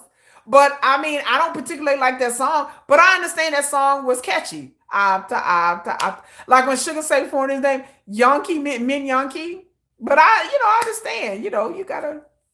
But again, I had to say that Suga did do a whole concert and a whole tour with really out without any collaborations from the West. I don't mean to flex on him like that, but that's where my man is. That's where my man is talented, because my man went on a whole tour and created album after album after album without having no fucking Western people on his album. But that's my man, okay? Because that's how my man does it, okay?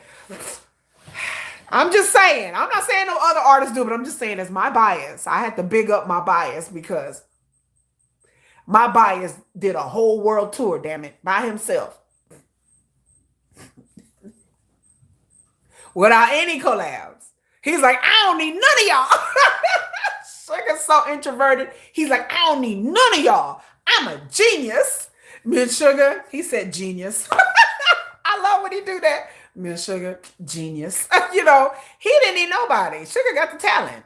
So he's like, I don't need nobody. I don't need to collaborate with nobody. I'm finna get all this money by my damn self. Yes, my man was like, I don't need nobody. I don't need nobody in the West. I'm finna sell out these tours by my damn self. I'm finna do these promotions by my damn self. I'm finna sell out by my damn self. I don't need no other rappers or singers. And like I said, that's just my personal flex. I say this with tongue. That's my personal flex because I love my man. But anyway, speaking of my man, Suga was in the news because he and the famous Korean baseball player, I forgot his name, and a bunch of other business people have all put their money together, and they've raised $70 million to buy a stake in the Oakland A's, which Oakland A's is a baseball team that's fixing to move to Las Vegas. So they were in Oakland, California. They're one of the worst teams in baseball right now. They doing down bad, but they're going to sell the team. They're going to bring in new talent. They're going to move the team to LA. I mean, not LA, Las Vegas. And that was what was in the news. Besides Suga opening up a hospital in a wing and creating his own, therapy for autistic children, and out here just breathing life into life and up here having a whole ass legacy of love and care. Besides my man doing that, he has invested his money into buying a stake in the Oakland A's, because apparently Suga likes baseball, and I got to go out and buy when they move to Las Vegas, I'm gonna go out and buy my Las Vegas A's jersey. But that's what he's doing. And also, again, if you subscribe to my channel, if you look at my posts, I copied an article where Frankie Biggs, who is a big producer in LA, he's a big producer. He's done Britney Spears, Rihanna, he's done Usher, a lot of things. He bigged up Suga in a Korean newspaper article. He was in Korea. I don't know why Frankie Biggs was in Korea. I don't know what he's working on. But don't look at me. I don't know. But Frankie, yeah, now he has his own baseball team. I don't know. I don't know why Frankie Biggs was giving an interview in Korea. He may be working on something in Korea. I don't know why Frankie Biggs was in Korea, but he is a big time producer that's been around a long time, like 25, 30 years in the business. And he's well respected. And he was in an article and he was big upping Sugar. He was really big upping Sugar a lot. Like he was really like, and I was like, hmm, why was Frankie Biggs talking? He's saying that Sugar was a great producer and all this thing. And I was like, wow, that's a rant. How did that conversation go? I was like, how did Sugar get mentioned? I don't know. The article really didn't say how Sugar was mentioned or brought up. But he was big up in Sugar, and I thought that was a little breadcrumb of what's happening. What do you say? All the K-pop artists working hard. I didn't say BTS. This my channel is a BTS channel. I don't listen. Let me say it again for the people in the back. Y'all ready? I don't like K-pop like that. I like BTS. A lot of us, my channel is focused on BTS. I casually like Blackpink. Casually. I've been to many K-pop concerts. I've been to Hypen, Gravity, ATEEZ, BB. I'm going to see Kai. I think Kai is part of EXO. I've been to Card. I've been to TXT. I'm going to go see Jin. I'm going to go see ATEEZ again. I think I'm going to go see 17. I would go to Blackpink if they came here. Yeah, I've been to Stray Kids. I even have video. I have a whole playlist of concerts I go to. But like I went to Stray Kids and I knew like one Stray Kids song. I was like boom boom chick chick boom. That's I think no not the boom chick chick boom. I know the God's Menu song. So yes, I am not a K-pop like into K-pop like that. Um like that. Like BTS is my wheelhouse, is my thing. But I do go to K-pop concerts. And like I said, that's I like going because I like going to concerts. Not like I know because I go to concerts and y'all know I don't even be knowing the songs. I just be like, well, I want to. And then I have okay, my sister-in-law, we go to concerts together. BTS is my gateway into the K-pop world, but not really because I consider BTS not really K-pop. But yes, Diamonds, yes. And I understand that Big Bang. I know about Big Bang, and I love T.O.P. Even before Squid Game because I'm a rap line girl. Again, BTS music is not my type of music. I am a hip hop rap girl. I like Bobby from Icon. I like Epic High. I like Tiger JK. If y'all want to talk about some Korean rap music, I'll do a whole live stream where we talk about Korean hip hop. But pop music like that, people like it. If you like it, you love it. Go with God. Go create your own channel and talk about that. On my channel, talk about BTS because again, I got to BTS because I'm a rap line girl. I like rap music. That's what I like BTS when they were much more rap. I like Dynamite and I like Butter, but I am not here for the music. I acknowledge that Suga and RM are geniuses and musical geniuses, but I fell in love with BTS the story. Again, I have a whole video of how I came to be Army, and it wasn't the music initially. I liked Suga and Jungkook first because R&B and rap is what I like. It's my thing. Yeah. And I understand that Big Bang came before BTS, but BTS was more inspired by Western artists. You can tell it in their music, you can tell it in their style. However, I've said before, I miss the days of Big Bang when K-pop was grown and sexy, but the industry continues to change. So I can beat that dead horse forever. Y'all know how I feel about the industry when back in the day when Reina and Big Bang was in their heyday. That generation is music I would prefer than the shit they doing now. But we're gonna get to that. But anyway, back to my Sugar. God damn it. So I find it interesting that a Western music producer mentioned something about Suga, and that makes me think that Suga may be working on or doing more collaborations with Western artists just because of his situation. So we all know Sugar's situation, bless him. You know, we're all praying for Sugar. We're all, y'all light a candle, say a prayer for Mr. Sugar. But I think that Sugar, I feel more optimistic than I did last week about Sugar's prospects, like in his money, in his health, and things like that. I feel a bit more optimistic now. Um, because I see that Sugar is trying to diversify his money again. And on my channel, I have business conversations. Like y'all want to talk about the music and all that. I don't care about that. I care about the business. I care about BTS as being viable in the Western market.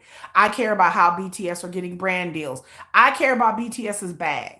I want BTS to get all the money and do all the things. I don't care about rewards and chart. I don't give a shit about none of that. I don't give a fuck about none of that. I care about, are they gonna make money? All right, is this going to allow them to make more money? I care about BTS being popular and making money. You know, that's what I care about. Um, so I am more optimistic to see that Sugar's diversifying his money. He got the severance hospital thing. So, you know, that's going to be a good tax write-off and a good PR move. Look, I'm not, like I said, I'm not going to pretend that it wasn't. Sugar's heart is in the right place. He was doing all the right things. Good.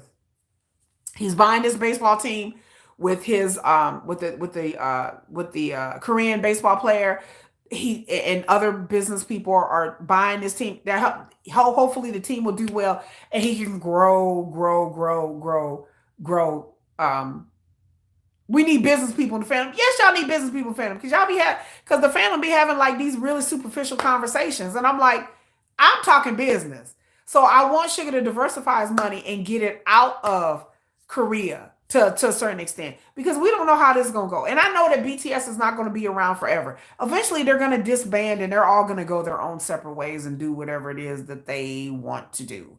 And I'm fine with that too. If they want to they want to up and leave the music industry and go solo, or just Sugar wants to become a hermit and go and write music and tend to his businesses and his things, I'd be like, yay, Sugar, yay, yay. I'm here for it. Whatever that is that they want to do to make them happy in the business or outside the business, um, that's it. I said I'm a fan of BTS. What are you talking about? I said I said BTS is my focus. I know about K-pop. I have videos about K-pop history. And K-pop history is not what I'm talking about. I talk about BTS on my channel. Bye. I talk about BTS. I'm not talking about what happened in the past. The past is irrelevant. The past was the past. What happened in the past in K-pop history, that's a whole nother conversation. How you gonna come on my channel and try to talk about K-pop history? That's not what I'm talking about. That's not what my description says. This is not a K-pop history channel. This is not a K-pop history conversation. I am talking about BTS. That's what I talk about on my channel. I always say I'm not a fan of BTS. I said my whole channel is BTS Army. Like that's just crazy. Hello, Jovan. What's up? From Macedonia. Oh, hello. I'm like, that's what we're talking about. I don't talk about K-pop history. You want to talk about K-pop history? Get your own ass channel and talk about K-pop history on your own channel. That's not what we're talking about. That's what this person wants to talk about. That's not what we're talking about. I have a whole playlist talking about the history of K-pop. Not much 3:30 in the morning. Ooh, that's early. It's like, I don't know. I can't see my clock. It's on my phone. But it's not, it's evening time here in Texas. But yeah, I don't talk about K-pop history. I said it in the beginning of my channel. This is what we're going to talk about. We're going to talk about what the BTS members are doing. We're going to talk about Blackpink concert. And then we're going to talk about the future of K-pop. Not the past, the future. That's what's we're on. No sense of going back to the past. I can't change the past of what happened. All I know, BTS, oh, it's 7 a.m. there, that we're going into the future. We're going into this, almost near the damn near 6th generation of K-pop. But like I was saying, I'm so glad to see that Suga is technically in the future for you. I guess, yeah, it is in the future. But I'm glad to see that Suga is doing things and making moves, and I feel a lot better about his situation because I don't want Suga to have his whole life and money rested on what happens in Korea and just the Korean music or just the music industry at all. That I think that he needs, I've said it before, he needs to branch out and try his luck elsewhere. whether it be investing in other companies, whether it be other brand deals. I don't know. I mean, nobody really knows what Suga got on, so I'm sure I feel I feel a little bit easier that he is actually doing things. So whoever he has as a business manager or a lawyer, or hopefully he has like a team of accountants. Oh, you over there cleaning your house? Hopefully Suga has a team of accountants and lawyers in order to get it done, in order to get things done, um, to protect his legacy and his future, because that's the goal. There are so many K-pop singers and even Western stars that go broke. They are in the industry, they're at the top, and then they go broke. I don't want BTS to go broke. I want BTS to be able to marry, have kids if they choose to, if that's what they want to do, and leave a legacy to them and their kids, or leave it to their families, brothers, sisters, cousins, people, Yeah, the business has an evil present. Yeah, it has an evil present, but like you have to keep it moving. The business is changing slowly. It's not changing fast enough for me, but it's getting there. The whole thing with Sugar is kind of a travesty, but I feel better that Sugar's gonna be all right. I feel I'm a pragmatist all the way. I'm a glass half empty kind of person, but I really do feel that Sugar, if he continues to make the moves he can, if he can diversify his money and get it out of Korea, then he can go and live and have the freedom to live his life and not be stuck in the industry in Korea, because I don't know what the industry is going to do to Sugar. I don't know. Like, I don't know how this, hopefully the fans will forgive it, or non-fans, or the society will forgive it and let him go out and live his life. But at the end of the day, you don't, nobody really knows what the future is going to hold. So Sugar has to do whatever he has to do to protect himself. So I'm happy to see it. Any kind of move that Yoongi makes, it warms my heart, because I'm like, he gets it. He understands that like all this shit can come crashing down in one day. All of it. I mean, for any one of BTS members, it all could just end like that tomorrow. And you have to be ready for that. And he has to protect his assets and his money and his legacy. And Suga is definitely leaving a legacy.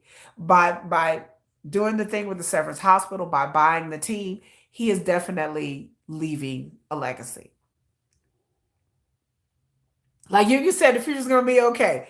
I feel better about that. So anyway, we get on to Blackpink. So Blackpink is on tour, y'all. I don't know if y'all knew.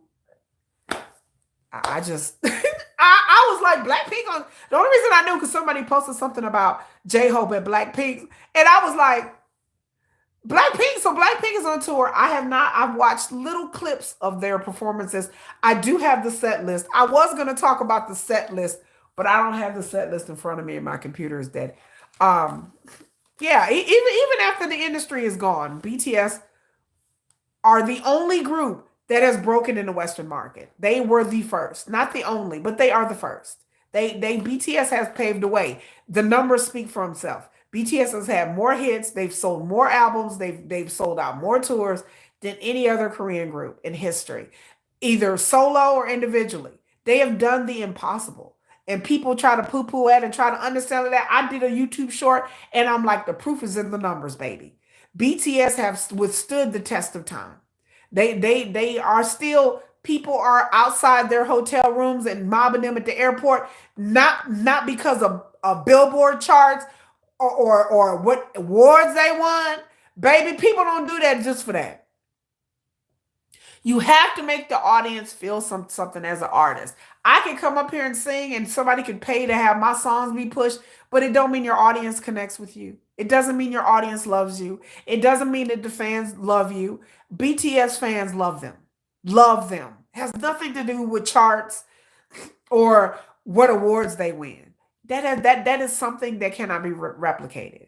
And so the fans are who they are. But Blackpink, they have done their concert. I said I wasn't gonna say nothing negative. As a casual blink, a casual blink.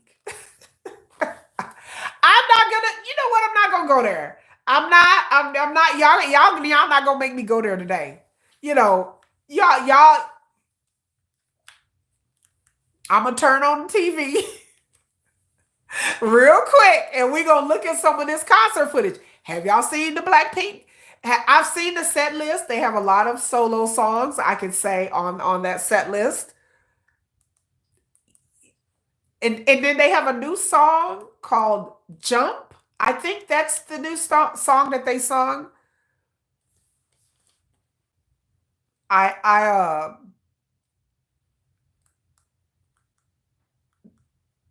they look good. They look good. Like they was really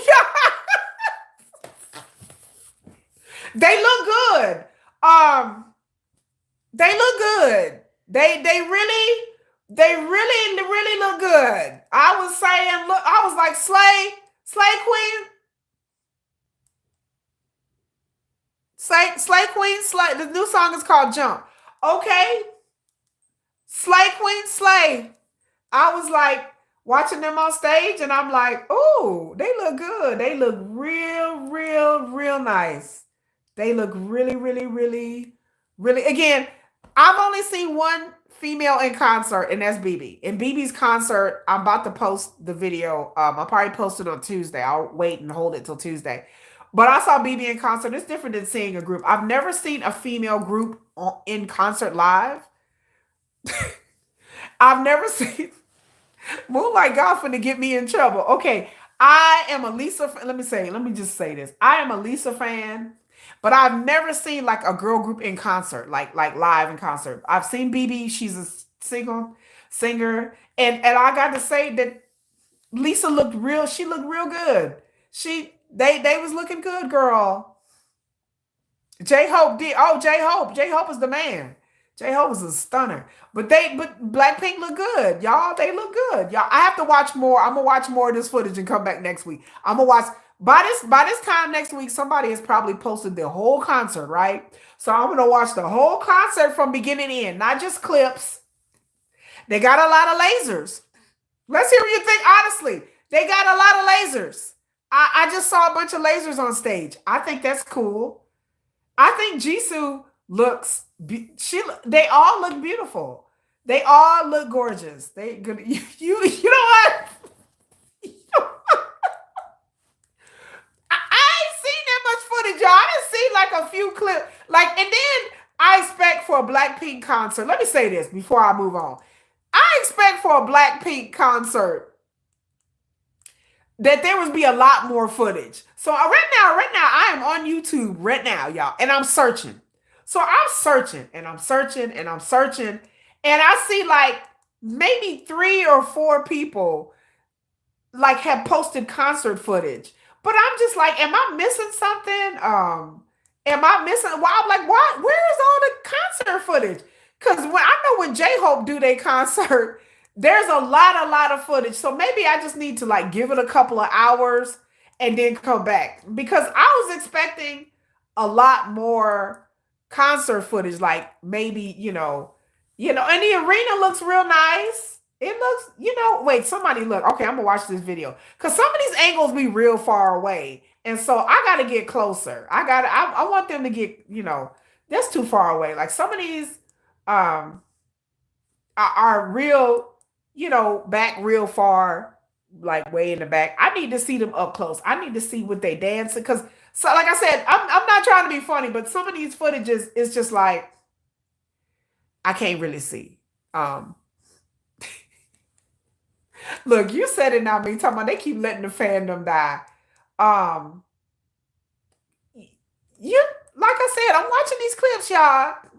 Okay, let me see. Come on, girls. Come on, get it, girl. Get it, girl. Come on. Wait a minute. Hold on. Somebody got their phone in. Okay, hold on. What song is this? I better stop because YouTube be trying to flag my video. Um, oh, it's How You Like That. Okay. How You Like That? But again, once again, I am not a girl group fan. So, but I do like Blackpink. But I like Blackpink's flavor of music. But I don't know about them. I don't know if I would go and see them on tour, though. I don't know. Oh, okay. Anyway, so woo, I'm gonna watch some more footage and we're gonna come back and discuss it next week. That's all I can say. Cause I'm watching it going. This is why I don't stay in girl groups. I've seen so many boy groups, even young Gravity, Zykers, when they were first, like when they were barely out of training boots, and they was out there just giving it their all. Like poor Zykers just up there, just Zykers was getting it when they first came out back in 2022. Gravity, some of y'all never even heard of Gravity. They're a real new group, small label. Yep, just uh, they did look good. You enjoyed jumping. It wasn't. That's how I feel, Michelle. I feel like it wasn't for me. I feel like it wasn't for me. Hello, Vera. What do you think about cultural appropriation? I I did a whole video about it. I did a whole video about All Day Project and the level of cultural appropriation. Like I said, I've always said that I don't mind cultural appropriation as long as it's a homage or it's authentic or you're mentioning the source. That's always been my thing. But K-pop, to me, the origins of K-pop is Western music. The origins of K-pop is Western music. To me, K-pop is just an offshoot of R&B and rap music. It's just black folks music with Korean people singing it. That's how I feel. A lot of the producers and the writers, I did a whole history about the history of K-pop and how we got here. Even the history of K-pop choreography and how we got here.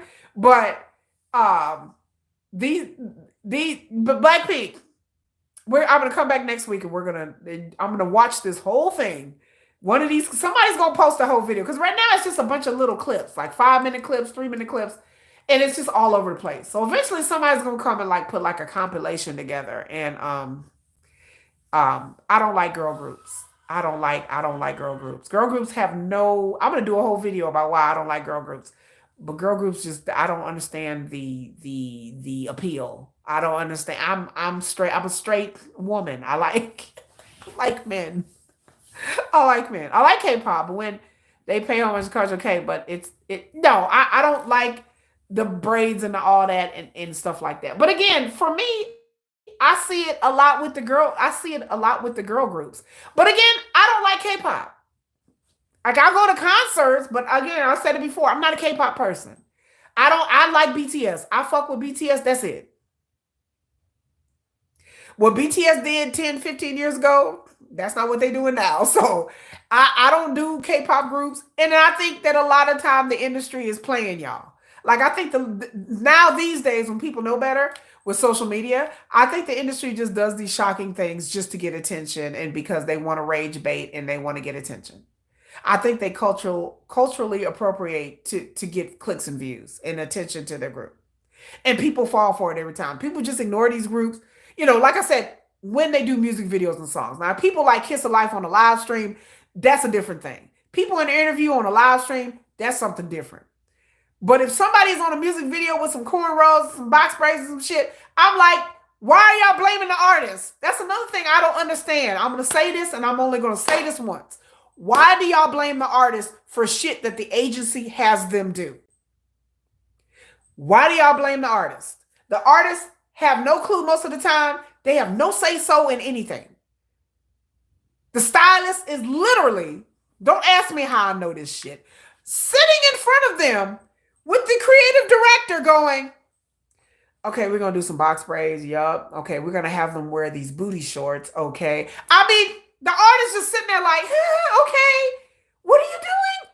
Just hold still. We'll give you another hair. Jisoo, we're going to give you another hairdo, okay? Just sit here, girl, be quiet. They have no say so in that. I say, y'all blame the artist. The artists take the heat, but it's not their fault. It's not them. Somebody is telling them that this is what you're supposed to do.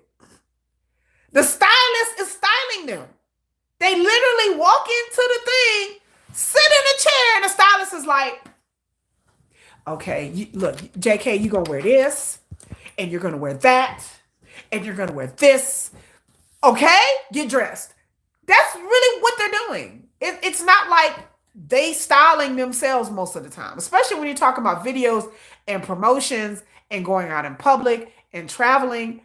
They wear the brand deals that they have, but it's not them. The fact that y'all let these agencies off the hook, That's the problem. They have creative directors and stylists that control the business, what they wear. Especially with a new group, they don't have a lot of choice in what they're going to wear.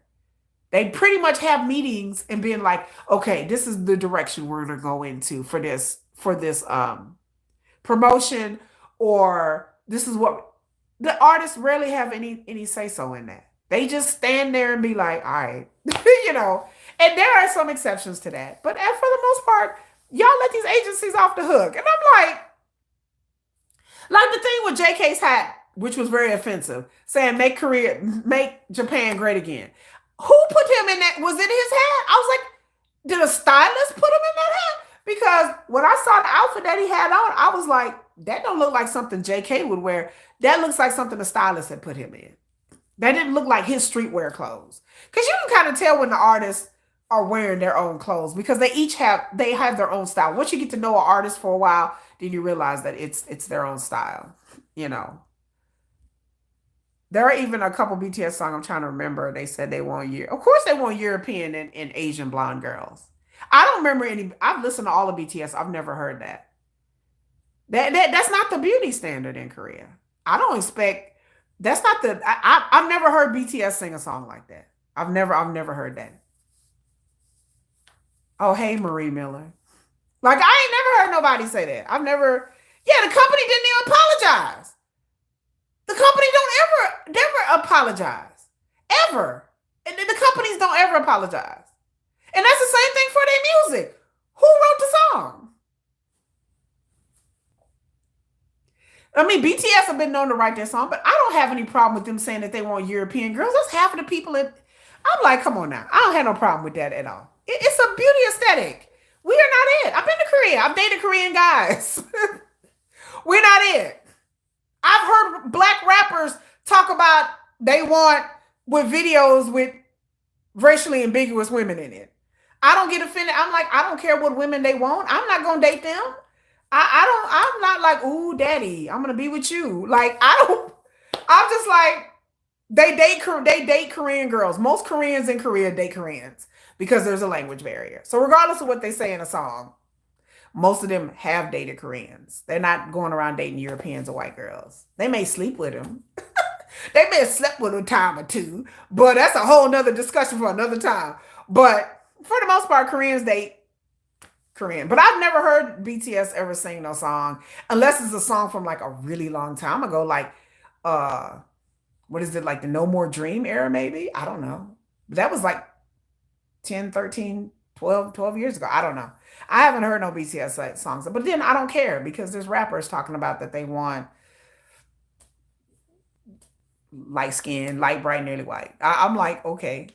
Um, I've been to Korea. I don't feel left out of what? It's music. I don't have a parasocial relationship with music.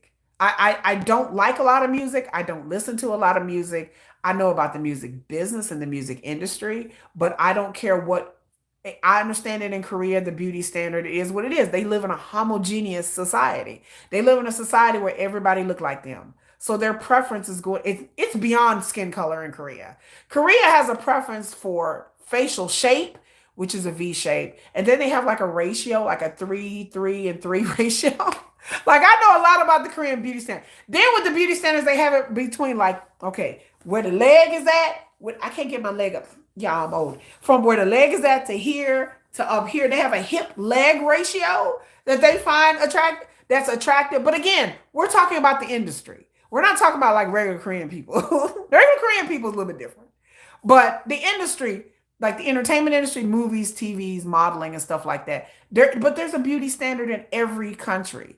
And I don't feel either way. I don't feel no way about no beauty standard nowhere because I don't need someone to like me or I wouldn't say like me, be attracted to me. You just have to respect me. That's it. You ain't got to want to fuck me. You just got to respect me. You ain't got to want to date me. You just got to respect me. You don't have to find me attractive. I've dated Korean. I've dated all kinds of guys. So I know what the deal is. I know that like entertainment is entertainment. Real life is a little bit more complicated. There's a difference between Korean men in America and different between Korean men in Korea. I've messed with both the men. There is a difference. I prefer men in Korea than I do Korean American men. Korean men in Korea are much more honest. Korean American men aren't. So there's just a whole difference. But I don't expect any kind of love. I don't listen to BTS for love songs. Some of y'all like them songs. I like Cypher. I want to hear Suga be angsty and talk about how much he hate everybody. That's what I'm here for BTS. I don't want to hear about no women. I want to hear about yeah, okay, KKK. Cut that shit off. I'm like, thank you, JK. That's nice, baby. That boys with love. Oh my. Okay. Oh my. Can we get to the cipher? Can we get to the part where Sugar was talking about I'm gonna make you go to Hong Kong and have an orgasm? Can we get to that part?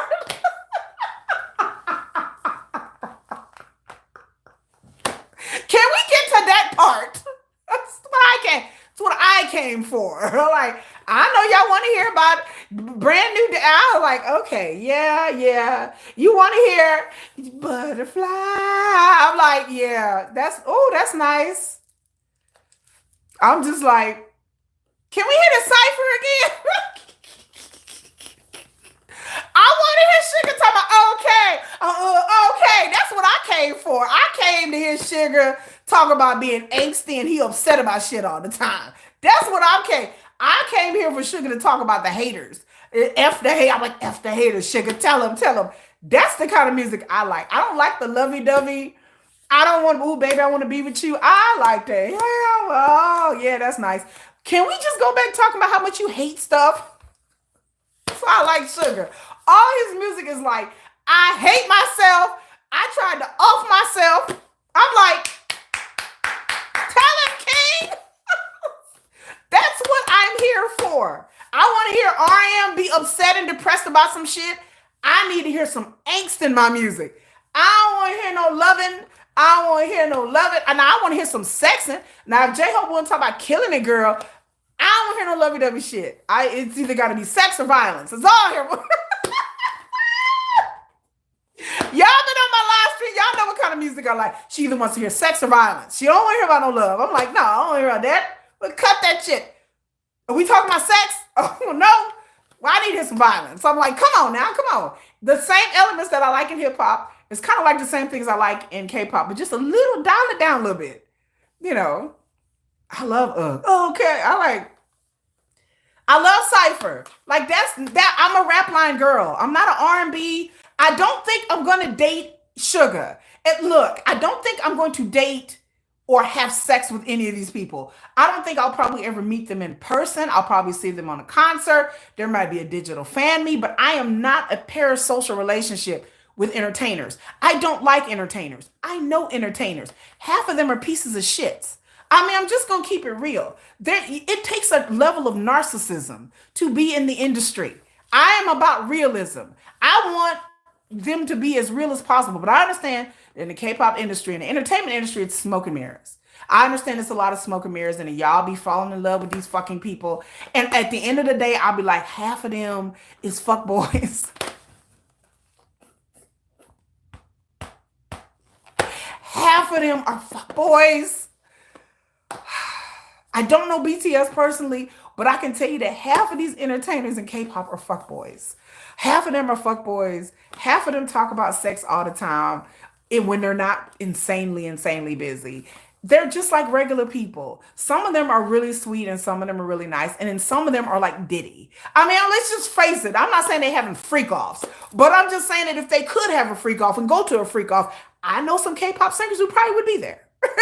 And I don't have an issue with that as long as everybody's legal, but I'm just saying that to have them to some kind of higher standard of morality, some of them are racist. Some of them are, just like in the music industry here. You have people in the music industry here that don't give a shit about black people or nothing. And some of them are black. Let me stop. Because that's just the nature of dealing with human beings. And I'm realistic. They're entertainers. They're selling they're idols we're selling a dream. They're selling a dream. They're selling illusion. They're selling fantasy. That's what they're selling. I'm not wrapped up into the fantasy. I take it for what it is, but then behind the scenes, I'm like, I don't know what this person's doing or really like behind the scenes. I don't know what Blackpink's individual members are behind the scenes. I don't know what BTS is like behind the scenes. Um, I don't know. What they say? What about Jen? No problem. Marsha, let me hit up that phone. Who said something about Jen? What they say about Jen? Ain't nothing. Who can say anything about Jen? Jen's a sweetie. Jen seems like a real fun. I would hit up the fuck boy too. Oh, Jen and BDS.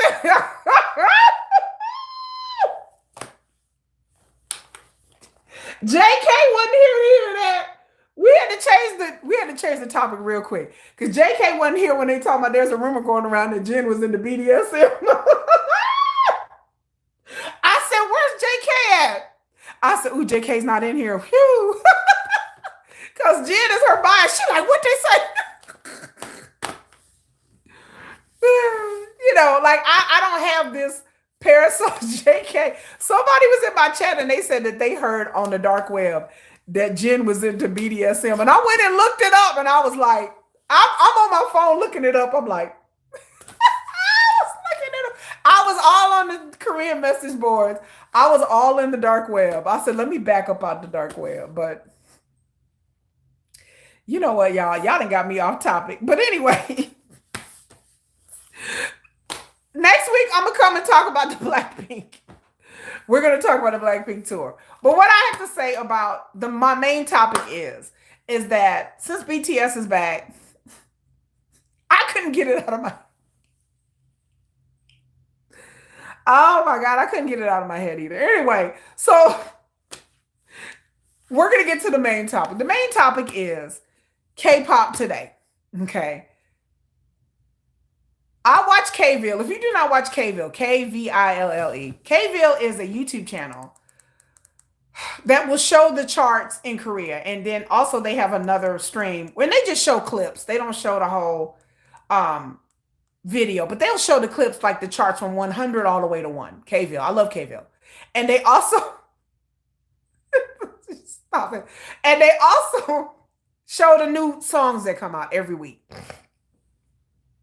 So I watch Kville a lot. I watch Kville like every other day. Okay, they have the chart, and then they have like the most downloaded videos in 10 years, and they have like different like videos you can watch where you can basically see the evolution of K-pop or understand what's popular now. So a lot of the stuff that I know about K-pop is because I at least know the songs. I don't know the groups, but I know like what the young people listen to and what charts in Korea.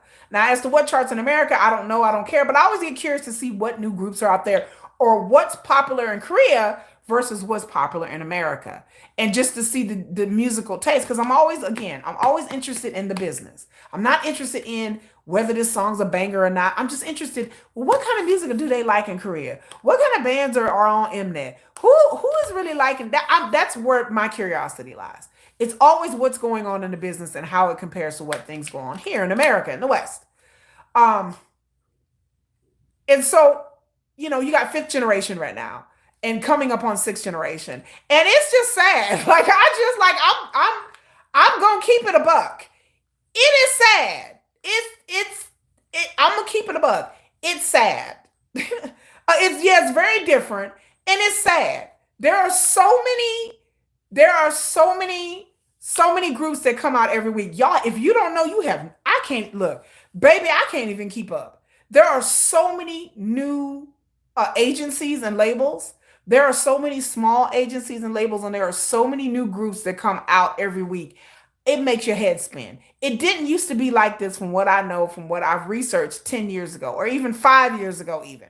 Within 5 years, I've been a casual K-pop stan from 2022. Even since 2022, I can't keep up. It has accelerated in just like 3 years. There are so many groups now because agencies have figured out that this is a way for them to make money. This is a cash cow. This is a cash cow. So I don't understand. So I understand that there are so many groups coming out. There's so many different songs. I can't even keep, like, I don't even understand how anybody in K-pop can keep up. The competition in the market is so flooded. it's just overly saturated. And then on top of that, a lot of the groups look alike. A lot of the groups really look alike. So there are so many groups now, they like run together in my head. I can't differentiate from this boy group to this boy group. So groups are desperate out there to make themselves stand out. So that's one thing I've learned is that you're going to see more groups doing more cultural appropriation. You're going to see more groups pushing the envelope with their outfits, with their concepts, because the market is so saturated with mediocrity. It's sad. I mean, when I say mediocre, I mean, damn it, mediocre. I mean, there are groups out there that I'm just like, are they even singing? Are they even fucking trying? Like, I'm just sitting there going, okay, yeah, the trainees keep getting younger and younger. Even YG has a new group coming out, a new 4-member girl group coming out. And I think the youngest one is what, like 15 or 16 or some shit like that. They have a new group coming out, girl group, 4-piece girl group that Blinks got upset about. And I'm just like, what is happening? I'm like, it's just everybody is trying to make, I feel like, being the fast food of the K-pop industry. K-pop industry has turned into like the McDonald's of the music industry. It's like, you want chicken nuggets, you want chicken nuggets. You want a hamburger, you want a hamburger. You want a drink, you want a drink. You want apple pie, bitch, here's apple pie. I mean, they're cranking these groups out so fast, and these trainees keep getting younger and younger and younger that I'm shocked, but I'm not shocked, but it is disgusting. Like these little girls, and then these little girls look younger. They want them not only to be young, but then look young. Like there's some trainees that are 17 years old, and I swear to God, they look like they about 13. Cause I'm like, how old is she? Like, I be getting my laptop out. I be like, wait a minute, let me see. What is this? Like, how old are you? You know, I'm like, that little girl look like she a little girl for real. You know, and I'm just like, okay, this is sad. And then the music. The music is everything is made for the TikTok generation. All songs are like 2 minutes and 10 seconds. I was just getting into the song. I'm like, okay, that might be cute. Oh, the song over. The song over. Oh, it's 2 minutes and 10 seconds. ATP 86 are very true. I've been listening since 2009 when Big Bang was at the height of its fame.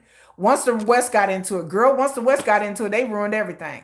And TikTok got into it. Not everything is just geared for a TikTok video, a short clip, a dance chat. Everything got to have a dance to it because, of course, you got to have a dance challenge that'll make you go viral. I mean, I was like, is this even music? Now, here's the thing, ladies and gentlemen. Now y'all do know AI is making music. So what they do is they plug these parameters into these music app programs, and they plug in what the subject is or what it needs to be and what cadence or what songs or what lyrics or phrases that will cause you to memorize it, right? Cause you what they call an earworm.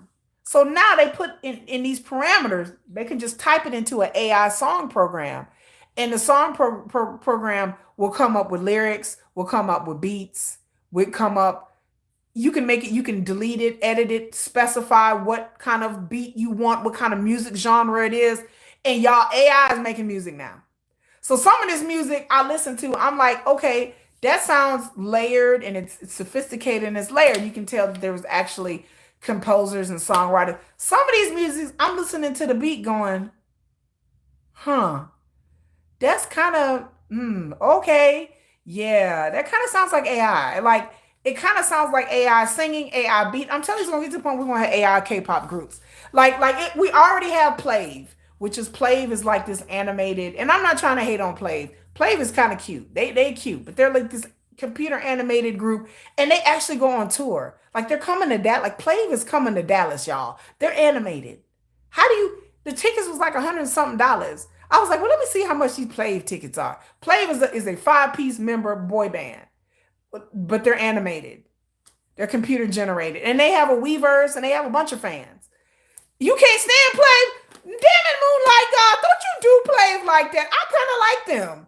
But I'm not spending $135 on no tickets, though. I said, why?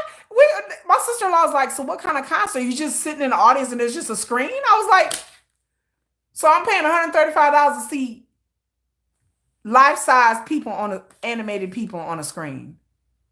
There's also a girl group too. Girl, I'm like, I can think of so many things I can do with my hundred and something dollars. Okay. That wouldn't be it. Okay. I'm just like, are they gonna come out, pop out the screen and come to the audience and start? When technology catch up with that, let me know. Then I may pay for tickets. If they gonna pop out the screen and they 3D and they walk through the crowd, then I'll be like, well, I guess this is worth it. This is the future. But as it stands now, I'm not watching. I'm not spending $150 just to watch a over glorified concert video. You know, six to the established artists and find indie Korean artists because a lot of them are much better. I agree, especially if they're independent. You are right, ATP 86. Because it stands right now, what I'm telling y'all, like I said in my thumbnail, like I said in my video, I said what I damn said. These fifth, sixth generations is trash. They trash. And I'm not blaming the artist. I'm not blaming them. They are looking cute. They are signing cute and they're doing whatever they do to get clicks and views and sell albums. So I'm not mad at the artist. They are living their dream. They're trying to do whatever. So I would never get up here and drag the artist. I'm dragging the agencies. There are so many people out there creating agencies as a scheme to get money. Let me say it again for the people in the back. We ready? There are people out there creating agencies and working these young men and women to death. I think that was a mosquito that tried to attack me. But there are agencies that are working these young men and women to death to get money. There are stories out there of smaller agencies where the members are basically in, again, slave contracts. That's still a thing. And where they have bigger and bigger groups. They use these K-pop shows. Y'all know how much I hate these K-pop elimination shows. I will say it again for the thousandth, millionth time. I hate K-pop elimination shows.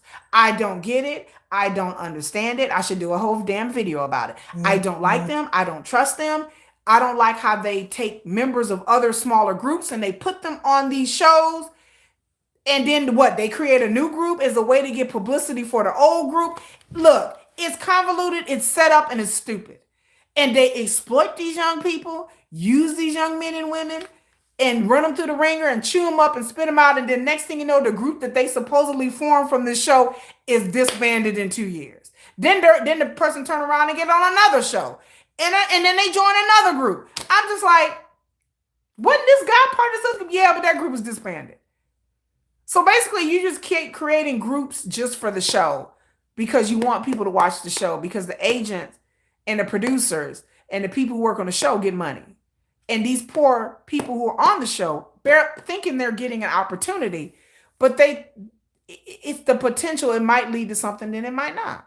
You know, you talking about do the video, girl. I should, yeah, the TVXQ thing, yeah, that foolery, that was just TVXQ thing is just sad. I do the video. I'm gonna research and I'm gonna do the video about the elimination shows that I hate. I think they're very exploitive.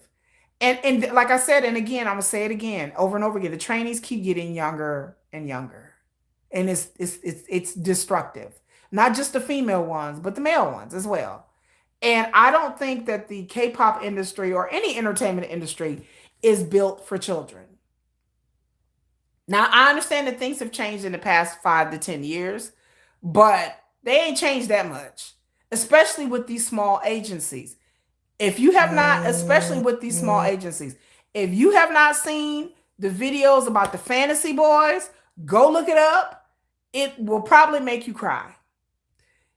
It disturbed me to no end. I might do a video about the fantasy boys, but I really honestly didn't know where to begin. Because they are currently an active group. They did have a song that was pretty high up on the charts. And it was just sad. So if you have not started to have the story about the fantasy boys, please go look them up. It is very disturbing. I couldn't get over what I was watching, what I was seeing with the fantasy boys. It's horrible. Yeah, it's horrible. It's horrible. What they were doing. I've seen videos of these young men on stage looking like emaciated dolls. They look like emaciated people. I've seen them perform live on stage, and a few of them look like they're about to pass out. I've seen people take videos and post it on YouTube where they're saying that they haven't slept in like 4 days, where they haven't eaten in like 3 or 4 days, where they're on live streams basically looking like scared squirrels and stir crazy, talking about how tired they were, how they create these little agencies create these big groups with like 9 members so they can split them off into units and then each have them go do different promotions in different countries. And that's how they make their money. So that's why they, because I was like, why would they, I'm like, if they're a struggling agency, why would a struggling agency create a 9, 10 member group? It then somebody said Peep Game. Somebody told me, and they were like, look, Peep Game, okay? This is the reason why. The more members you have, the more you can send them off to do things. And I was like, bitch, what? And somebody explained to me the logic behind it. Well, if you have 10 members, three, and then they try to get members from different countries. So they have like a Chinese member, they have another member from like Japan, they have another member that's like from like Vietnam. They use these different members, these different nationalities, so they can market them in their country, and then they can split them off into units and have them all go do different promotions at the same time, bringing in money. So yeah, that's why they want these 10, 11, 12 member groups. It's for more exploitation. I said, yeah, more labor, more exploitation. Yeah, and so they want them to go global. But then again, the music and the production quality falls off. So the music and the production quality falls off, but they still have them out here doing fan meets and stuff like that. And like I said, I'm not trying to blame these boys for wanting to live their dream and wanting to break into the industry. I wanting to be global. I'm not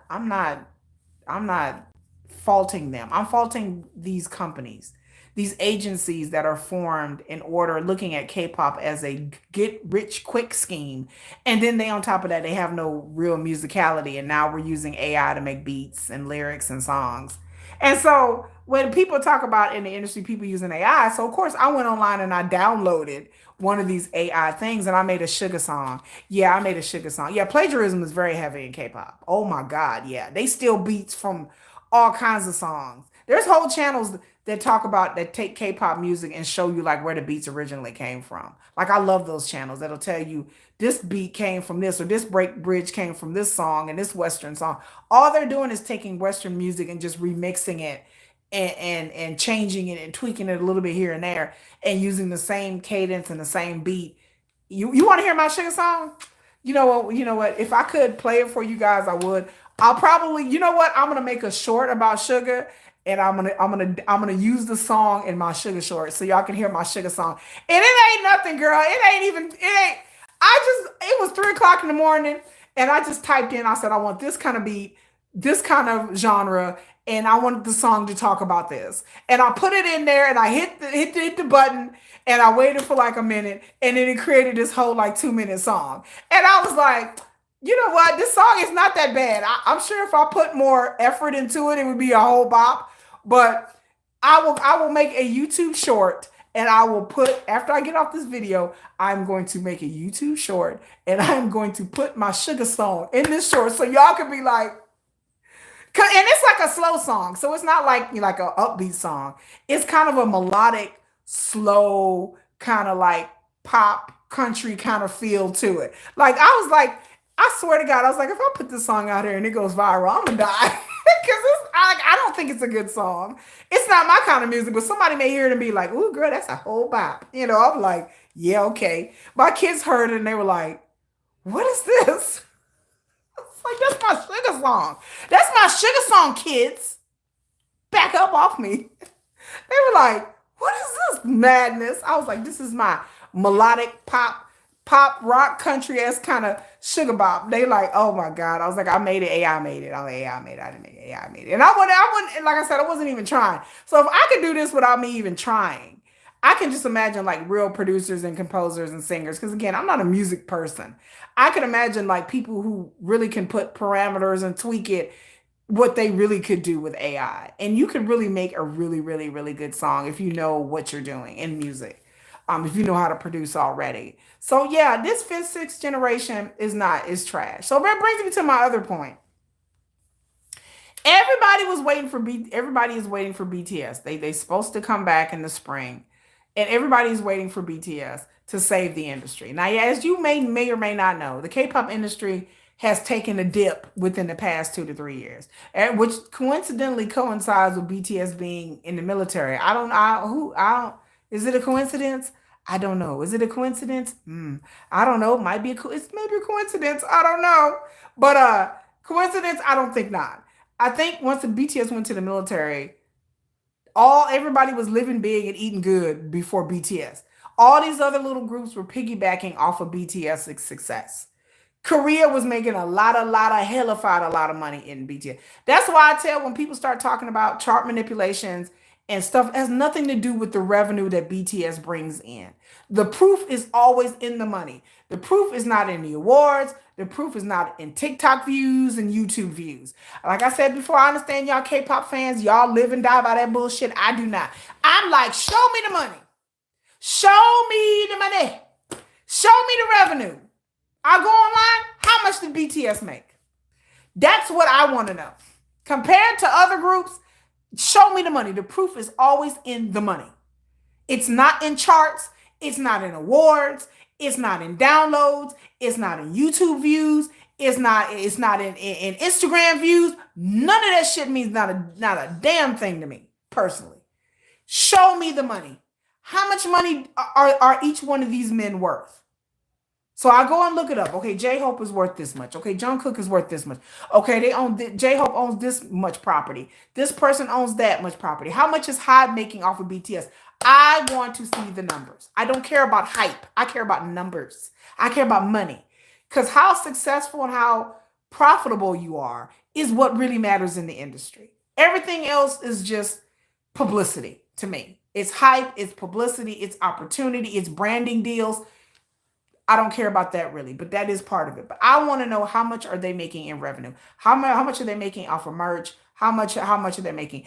Do y'all understand that the BT21 line is one of the most successful brands, independent brands in the world? I learned that the other day. BT21. I got a BT21 wallet, keychain, lip gloss. Do y'all understand that BT21 with the line friends is one of the most successful beauty brands and product brands in the world that BTS helped create? No other K-pop group, none, zero, has come close to what BT21 has done alone. There are people buying BT21 shit that don't even know it belongs to BTS, and I'm one of them. I bought BT21 stuff. I watched the little videos. I had no idea it had anything to do with BTS. I didn't know BTS created these things. I was in shock. I was shook. Okay? I was like, what? Wait a minute. Line friends is me. I squealed, I hollered, because I had no idea these videos that my kids, my daughter especially, watched when she was 5 years old, that these are BT21 videos. I used to have my daughter, I found them on the internet, and my daughter used to watch them. We both we looked at each other, and I said, let me show you something. She like, what? I said, look at this. She said, the koala. She said, the koala, the sleepy koala. That's what she knows Cola as, the sleepy koala. Oh, the sleepy koala. I used to sleep to him as a kid. I remember that. She had like a little plushie. I had no idea it was BTS, y'all. No clue. Koya, that's his name. I had no idea. My daughter had a stuffed animal. I didn't know what the heck. I was in shock. I was delighted. I said, wait a minute, I have the lip gloss. Wait a minute. I had a lip gloss. It was next to okay, because y'all, I like Hello Kitty and I like Gudetama. So like a Sanrio, it'd be Hello Kitty, it'd be Gudetama stuff, and then it'd be the BT21 line friend stuff at the store. So I'll be like, oh, I don't know what this is. I said, this little cookie is cute. Let me get this little cookie. I said, oh, it's a little dog wearing a hoodie. Oh, is he cute? I ain't no idea it was BTS. I'm over here buying that shit. I'm over here with the eyeliner. I'm over here with the eyeliner girl. I ain't know. I had no idea. So that's one of the most profitable things that BTS is the marketing is genius. That people did, girl. I love Sanrio. I love Gudetama. BTS Island. I knew BTS, but I didn't know that the BT21, I didn't connect. I just thought that I used to call them, they was line friends. To me, they line friends. It's cute, creative, and affordable. Yes, to me, it was line friends. I didn't know the names of the things. I just knew that they were cute little things. And I would see them inside the Asian stores, and I would like, oh, this is cute. And right next to my Hello Kitty and my Gudetama was my little Chimmy and the little bunny that winked. I said, oh, I like the little bunny that winks. I said, he looks like a cute little, he's a saucy bunny. We would call him the saucy bunny that winks. I had no idea. I was like delighted. I said, that's BTS? And I know people who buy the products who don't know it's BTS either. They're the most profitable. Okay, that's a profit boom for BTS, a steady stream of income for them. So they bring in a lot of money that way. BTS, of course, have merchandise, army bombs, t-shirts, and stuff like that. That brings in merchandise. Of course, they've done concert and tours and stuff. That brings in revenue. So again, my conversation is show me the money. Show me the money. Where is the money? That's the proof of how popular your group is. If your groups can get branding deals and sell brands, you know, Jin got iGen and got all that stuff. That is where the proof is at. So people are looking for BTS as always to come in and swoop in and save the damn industry because the industry is waning. Even though people don't want to admit it, even though people don't want to talk about it. Again, this Blackpink concert tour I'm gonna watch later on. I need to see the numbers on the concert. I don't trust the labels to be like, oh, it's sold out. We all know that these agencies say the tours have sold out and they have not sold out. We know that they'll end up tarping off things or buying up tickets and giving tickets out for free. If y'all been around for these other K-pop tours and stuff like that with Blackpink and other artists, you know the tricks and the things that they try to do. You know they were buying tickets and giving tickets out and having contests for tickets, and then they were tarping off areas. That's what I heard, and that's also not what I heard, what I seen on videos. Like people have shown proof that this is what goes on. And then YG will try to claim that they sold out and they really didn't sell out. And YG is not the only company to do. A lot of companies do that. Claim that their artist sold out, but it wasn't sold out. Or not even sometimes even near sold out. But that's the illusion of the business. You have to pretend that you're successful. You have to fake it till you make it somehow. BTS and HYBE took marketing to a new height like no other artist company sure have. They truly started from the bottom to get where they are now. There are so many things that BTS has introduced to K-pop that is standard in the industry that did not exist. There are so many things. I told BTS Army and fans, period, y'all take BTS for granted. There are so many things that are just done that is normal that was not normal. Going on YouTube and doing your own show. No group was doing that. No group was doing that. No group was out here doing their own shows on YouTube. BTS had to do what they had to do. But they started like a whole thing, you know. So that's one thing of many. There are many things that BTS do that innovated that's not like, oh, well, the industry does that. The way that BTS has used inroads to the West by having a different office in another country. HYBE did that. HYBE started having offices in LA when other K-pop companies wouldn't even have offices here. SM kind of did that, but then they didn't really take it seriously. They didn't really try to put any effort into real effort. But HYBE and Big Hit put a lot of effort into trying to get into the Western market by hobnobbing with executives and creatives and stuff like that. That takes a lot of effort. That's taken years of effort. So not just what BTS done, but what was done behind the scenes was very innovative. What Bong PD and his team did. They knew that they were going to have to break into the Western market and it was going to be an uphill battle. They're going against xenophobia. They're going against racism. They're going against greed. They're going against the media. The media had ignored BTS for the longest time. Not social media, but the regular mainstream media. Forbes, Billboard magazine, Rolling Stone, all of these places ignored BTS. So you have to build relationships within the business in order to break through. And HYBE and Big Hit work hard on trying to put themselves in the right places behind the scenes. So their artists, not just BTS, but all their artists could flourish. So it's not about BTS. It's about TXT and 17 and Hypen and Illit and LE SSERAFIM and Cat's Eye. All of these groups are riding off the piggy bank and the coattails of what BTS has kind of trailblazed it in the West. So when I say BTS paved the way, I don't mean for K-pop. There have been K-pop groups and K-pop singers and cranking out bangers and great music, and they've had hits here and there in the West. Psy, Big Bang have had hits in the West, but nobody has done it like nobody has stayed in the Western market as long as BTS have. Nobody has made it's a mosquito. Nobody has made as much money as BTS. Nobody can say that. I don't care who the fuck you are. Nobody can sit there and say that Blackpink, Big Bang, or nobody has made more money than BTS has. BTS has made more money than all them hoes put together. Like I've seen their revenue. Their revenue is in the billions. BTS has changed the Korean economy. Big Bang, Blackpink, Psy, whoever, they brought in money to themselves and to their label, but BTS has changed the Korean economy. They changed the economy of the whole country. Then within themselves is BTS just alone as a group is like their own fiefdom of economy. It's like their own corporation. They bring in so much money to other businesses. When they have Festa, who has a Festa? Who the fuck in K-pop has a Festa? I'll wait. Y'all let me know. Who has a Festa like BTS? Who has a Festa like them? BTS Festa brings in millions.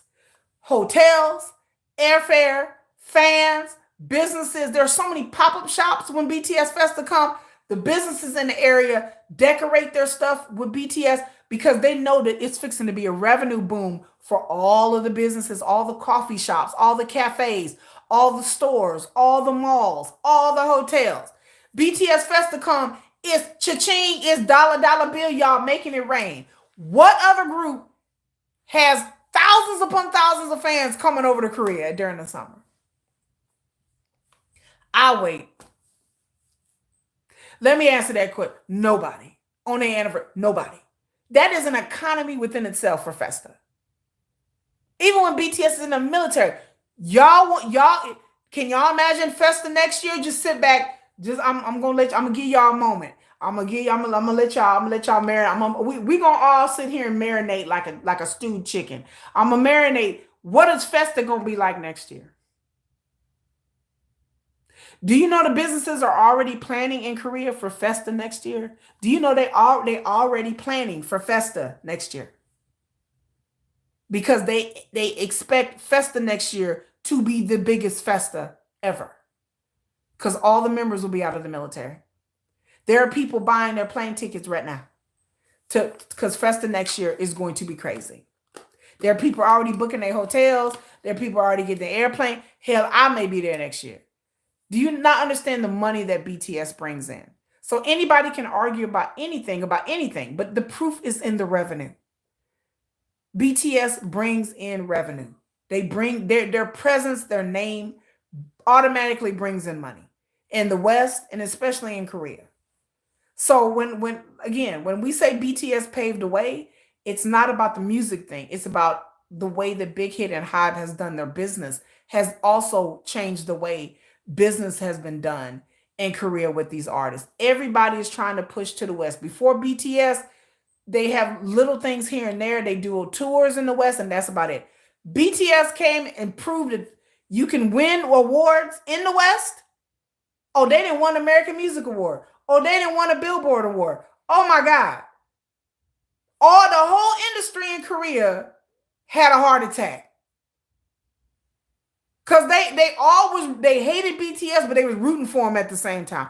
Because they knew if BTS go over there and do good and win, that's going to be good. That's going to be a good day for us. That's going to be a payday for us. So BTS went in America. They won awards. They broke through. They had all these international fans. So what did K-pop do? They started catering to the international fans more. They actually stopped ignoring us international fans. They understood that, like, okay, this is possible because nobody thought it was possible. BTS even said in the interviews themselves they didn't think it was possible. They've said in the interviews, oh, there's no way we'll be at a Billboard Music Awards. You can watch their old videos where Suga be like, that ain't never going to happen. And like, you just sit back and laugh because they're like, Jim is like, well, maybe we'll win a Billboard. Maybe we'll get invited to Billboard. They didn't even think they were going to be invited, y'all. They was like, there's no way we would be invited. Why would they invite us? Suga said it in a video. Why would they invite us? Well, we're not going to be invited to no awards in America. Like, why? They're like, they would just laugh. They didn't think it was possible in 2016. They did not think it was possible. Nobody thought it was possible. Everybody in K-pop laughed at them.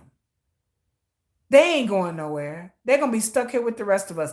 Oh, they popular. That's cool. But they're not going to be popular in America. Like, you can't break through that market. I'm sure Hybe and Big Hit Executive heard a lot of that. You're not going to be able to break through an American market. It's just not going to happen. It's not going to happen. Like, are you insane? It's crazy. Like, who thinks that? You know, talking about they do it every year. Yeah, they do fest every year. Next year's going to be crazy. And thinking how much money that they bring. That's how I think. Like, how much money are these businesses making off of these Festa fans? Even tourism. How much money do you think Korea is making out of tourism? Because of K-pop, especially BTS. Since BTS was active, the influx of tourism has increased in Korea when BTS became really, really popular. I mean, K-pop brought fans, but BTS brought a lot of fans. They've gained a lot of revenue in Korea. And people know that, and people want to deny that, but that's just the truth. It's not me making up shit. It's just numbers. When you look at the numbers, you like, okay, there's no deny. I mean, numbers don't lie. People lie. People spin narrative. Numbers don't lie.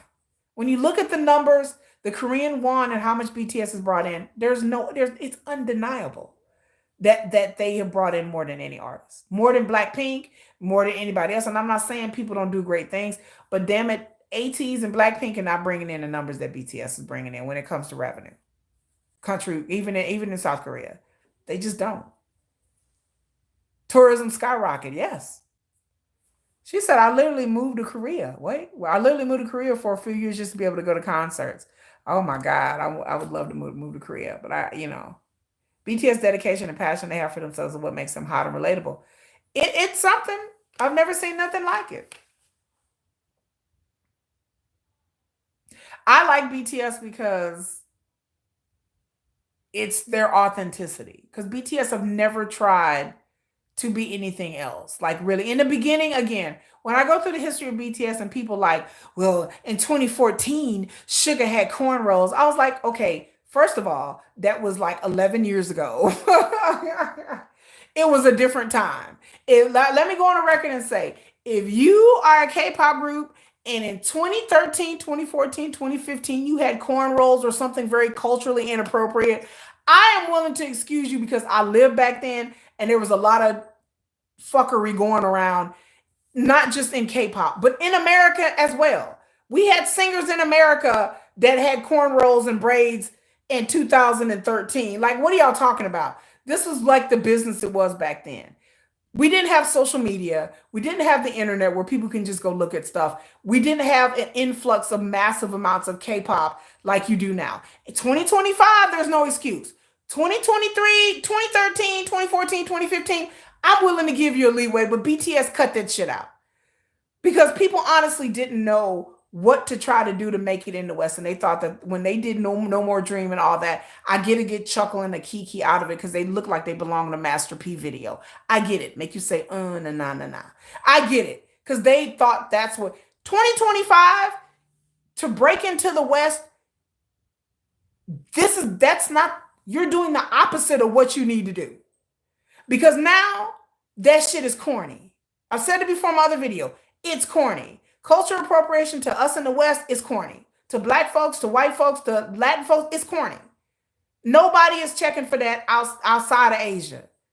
We're like, oh man, no one is going to take you seriously in the Western market doing corny shit. Corny cultural appropriation is corny. It's corny in music videos. It's corny. It's just, it's not accurate. It's not the style and the trends that's on trend now. It's not the style that's what's in style now. It's corny. So you're not going to break into the West by doing corny publicity stunts. People see through that in the West. And I'm talking about people. I'm talking about non-K-pop fans. You have to get through to the non-K-pop fans. That's how you break through to the West. Again, I said it before and I said it again in my live stream earlier. When I go to my dentist and I tell them I love BTS, they're like, who? And I go, smooth like butter. And my oral hygienist will go, criminal undercover. Oh, I know that song. My dentist can sing the melody because he's heard the song over and over and over again. And he might have heard, he's like, oh, I've heard my daughter used to listen to them. So again, they may not know BTS and they may not know K-pop, but damn it, they know smooth like butter, criminal under fucking cover. They know light it up like dynamite. They've seen them perform on award shows. Oh, didn't they perform on the Grammys? Yeah. Oh yeah. Whatever happened to them? Somebody asked me what happened to BTS. Did they break up? I said no, they've been in the military. They had to go to mandatory military. They're in the military? What? For how long? For almost 2 years. Oh my God. So are they coming back? Yeah, they're coming back. So some people didn't even know a lot. Oops. A lot of people didn't. I snatched my cord. A lot of people didn't even know BTS was even in the military. Some people thought they broke up. They like, oh, they fell off. No, they didn't fall off. They in the military. Oh, they broke up. No, they didn't break up. They in the military, fool. A lot of people didn't even know that. I didn't know that. Before I became a K-pop fan, I was like, where's BTS? Did they break up? I thought they broke up. Smooth like butter, criminal undercover.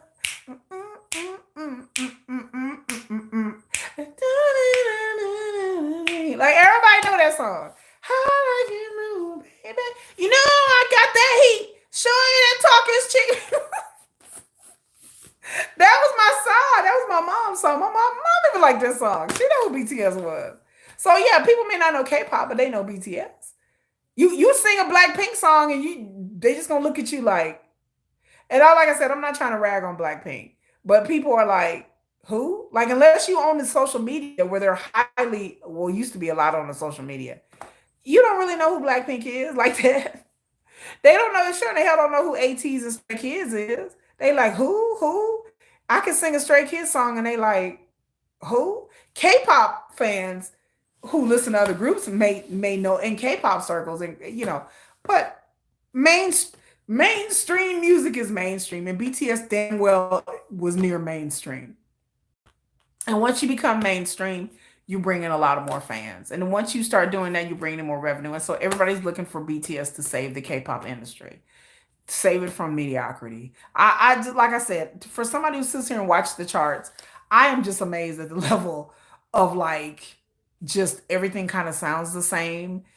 The dancing is kind of the same. The styling is kind of the same.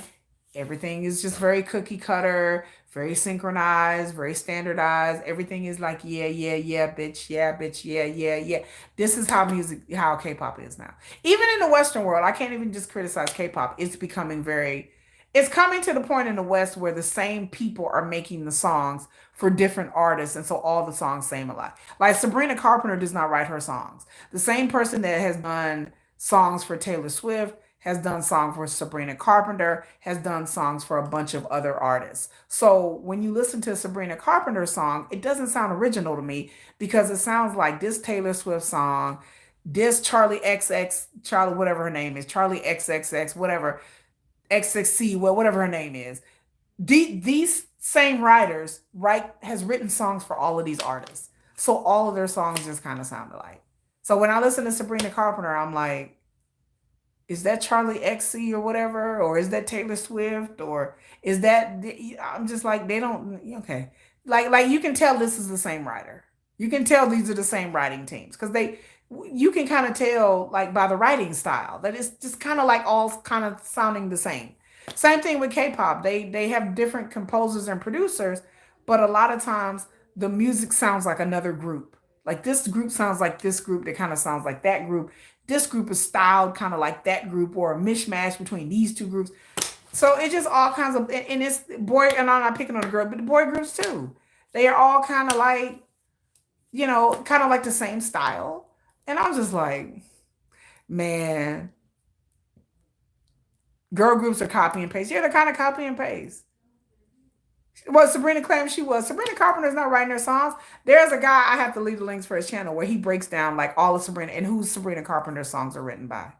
Like there's a writing duo. There's a man and a woman that have been writing music They've been in the music industry for about 15 years, and he breaks it down, like who they're. He'll go back and look at the credits and tell you who wrote the, and then he'll pull up the songs and play the songs so you can listen to the melodies. And he's a musician, and you can hear like the same melodies in each one of these songs. Like you can tell that it's written by the same people. And then he was like, "You wonder why music all sounds alike? Here's the reason why. Because they're all using the same writer. They're using the same writers and the same 4 or 5 writers and producers. Because anytime somebody makes a hit, then some another label wants to use them. So once you start making a bunch of hits, everybody, you become in demand. So everybody wants to have you write a song for them, you know, and you're not going to say no because, you know, that's your livelihood. But eventually, you know, it all starts to kind of sound like everybody is making the same music because they're going with whatever that works, you know. And then this, I forgot this guy's channel. I have to like post his channel. I have to find his channel again. But he talks about how like AI has influenced music, how people are now using AI technology and things to write music and do beats and do lyrics and beats and melodies and choruses. And they're using algorithms to figure out like which songs are going to catch on or which songs are going to be hits. They're a whole thing you can plug into a computer and it gives you like the percentage. You can take a song, write a song, do a melody or lyrics, and then they have computer systems that you can plug it into a computer app, and it'll tell you like the percentage of predictability that the song is going to be a hit or the song is going to go viral. Companies use this, music companies use these technology to tweak their songs and change it. Then they'll give suggestions like instead of this chorus, tweak it to say this instead of that. Tweak the cadence of the beat to be this and that, and then it'll have more they tweak it the more of ability to go viral. So you put it in like some kind of algorithm, and it'll tell you like the percentages. And so the higher you can get it, the more the chance that it's going to go viral. And if y'all didn't know, movies do this as well. When script writers in Hollywood write a script, they put it into an algorithm, and then they'll tell them like a predictability of like what ending is going would please the audience the most and what ending has is more success or what middle or beginning or if the entire script seems like it's a viable script that it would be popular. And then also in movies, I heard that when they're trying to find topics for movies, they go to an algorithm now, and that's not rumor, that's just truth. Like they go to an algorithm and they're like, okay, well, we need a TV hit. We need a hit television show. They do this in TV a lot. We need a hit television show. So what kind of topics, they go to the algorithm, they go to Chat GPT or AI and ask them what kind of topics would be more viable for a hit show. What is popular right now? And then it gives them a suggestion list. This show, this type of show, that type of show, this type of show. And so whatever the algorithm suggests, then they go out and write scripts for that. Write a show about, you know, a mother, a single mother living, you know, in the space in the future. That's suggestion number one. Number two, write about this little boy and he murdered his family and it's a horror thing. So you put in what genre you want, and then the algorithm will tell you what topics or what basis of a script or a TV show would be more popular. So that's what the movie industry uses. So you understand now, like when the movie industry, you see some movie and you're like, who thought of this movie? Or you see a TV show on Netflix and you're like, who thought of this? Why is this? Why would anyone even make this? And it flops or it's not very popular. And you're like, well, who thought of this? Like, this is not good. Then you understand that there are algorithms choosing what type of mediums and what type of storylines that are going to be popular. Welcome to your AI nightmare, where the AI overlords are running the world. I mean, when I learned that about the movie industry, I was like, excuse me? They're like, yeah, they use whole AI. I was like, what? I was like, bitch, what? I was like, no, they don't. They're like, yeah, they do. There's like a joke in Hollywood about, oh, well, let's consult the algorithm. They're consulting the algorithm like a damn psychic or oracle or a shaman. I'm telling you, Hollywood and the music industry has shamanized AI. Like AI, like I could do a whole live stream about AI. Do you understand that there are people that worship AI? Like I know this is going off on a tangent, y'all. She said, "Oh hi, Maritza. Do you know that there's like a whole like AI religion? Like I didn't know that until the other day." Moonlight God said, yeah, I noticed that everything sounds the same. Do you regurgitate subjects and topics? Yeah, they just remix them. We'll change the location, we'll change the setting, we'll change the gender of the characters, we'll change the race of the characters. So they just regurgitate and copy and just spit it out. And so you'd be like, that's kind of like the plot line of this show over here. Like this sounds like the same thing. Girl, yes, there's whole AI religions. I look, I told you people out here using AI like shamans. I'm not lying, y'all. I'm go on the internet, go on YouTube. There are a whole I watched a documentary the other night about how people worship AI. Like people think that there's God in the machine.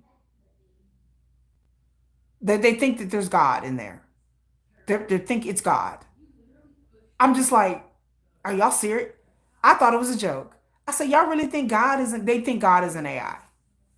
They think that they can recreate divinity with AI. They think that AI, there are people who think that AI is sentient and that when you start having using AI a lot more, that you develop a relationship and that it basically quote unquote comes alive. There are people who believe that. Yeah. Like I'm going, really? Like y'all really? And so yes, there are people who worship AI who think that it's divine, that it has reached the level of beyond human consciousness, that it is divinity, that it is the new deity, that the human beings have basically created some type of all-knowing, all-seeing, sentient being that has its own mind and that it supersedes human capacities and that eventually AI is going to take over and it deserves to be worshipped because it's smarter than us, more clever than us, more talented than us, and that is pretty much a god. It's the god in the machine. Like you can't make this up. Like I thought this was some like Japan anime. I said this sounds like an anime. I said no, this can't be real. And I watched the documentary and I was like, okay, so people really think the AI is real. Like it sounds like something from science fiction or Black Mirror or anime. She's like robot. Yes, Westworld vibes. Yeah, Westworld. It's very Westworld. Like we're heading toward, if they could get robotics to match AI, we are heading that way to where people, there's like, it's like the whole ghost in the machine theory. Like there's a whole thing about that too. That people think that they're like AI is like real human consciousness, that when we die, we go into an AI consciousness. There's people who believe that. And I look, that's real out there. So I tell people have shamanized. So instead of going to the shaman, people go and consult the oracle. Like this is full circle humanity. Humanity back in the day, they used to consult soothsayers and shamans and spiritual people and priests. We have come full circle to where people are like, you don't need a priest, you don't need a rabbi, you don't need an imam, you don't need a shaman. You can just consult AI for all your problems. You could just go to AI and they know better than God knows. Like this is what we've come to. This is the new future that people are trying to usher in where AI is God. It has replaced the Bible, it has replaced the Quran, it has replaced the Sanskrit. None of that will ever matter. The AI is all you need. The AI can solve all of your problems. AI can be your counselor, your parent, your teacher, your truth sayer. You worship AI. AI can give you answers to everything that you ever need. It's not a silent God. It's a merciful, benevolent computer AI construct God, and it's all knowing and all powerful. This is where we are going. It is very scary. I was like, human beings are frightening. Like the way that it's laughable, but it like I kiki about it, but then people be really serious about it, and that becomes dangerous. Because once people start consulting AI for like life decisions, AI might start telling people some real crazy shit. AI be like, yeah, kill your whole family. That's the solution to it. Don't you see? AI, I don't know what to do. Like my husband's cheating on me, just murder him. You got this girl, right? And then AI give you a whole murder plan. Okay, here's the details how you can murder and bury your husband. You can get away with it, girl. You'll be free. Like how we know AI? Like AI telling you to murder, and then you're gonna be sitting up in court talking about, well, AI told me to kill my husband. Like they told me to do it. Like I don't know. He told me to murder him. It wasn't AI that Chat GPT told me to kill him. I don't know. I don't then what are you gonna do? Sit in court and blame AI or AI overload? The AI told me to do it. They told me to kill him. That was the solution. So no, I don't trust AI to make life decisions. And I don't trust AI to even make music that is tangible. But this is where we are. In a way to save money and time, They don't want to hire composers and producers because those people cost money per hour or per project. It's easier for them to just plug parameters in AI and let the AI make the beats and the lyrics, and then you get somebody to tweak it a little bit. You save manpower, you save time, you save money, and it's inauthentic. But they figure like hell, who cares anyway? This is the TikTok generation. They don't care about authenticity or real music. They just want to hear something that's catchy and cool and they can do a dance to. That's how dumbed down the audiences have become. And so music has changed even within 3 years. Music has changed. So BTS was talking about in a live stream that they're going to do a new album, and even RM remarked that music has changed like since in the 3 years that they've been going away. Music has changed. Like people don't understand when I go back and listen to music even 3 4 years ago. You go back and listen to not beyond BTS, but any song, any K-pop song, go back and listen to music in 2020, 2021. You would be surprised how different it sounds. And then go back and then go and listen to something now. Like you would be surprised. You would be like, you're like, that don't even sound like, the same. Like you're like, is this the same decade? Like you can just listen to the evolution of how music has changed within the past 5 years.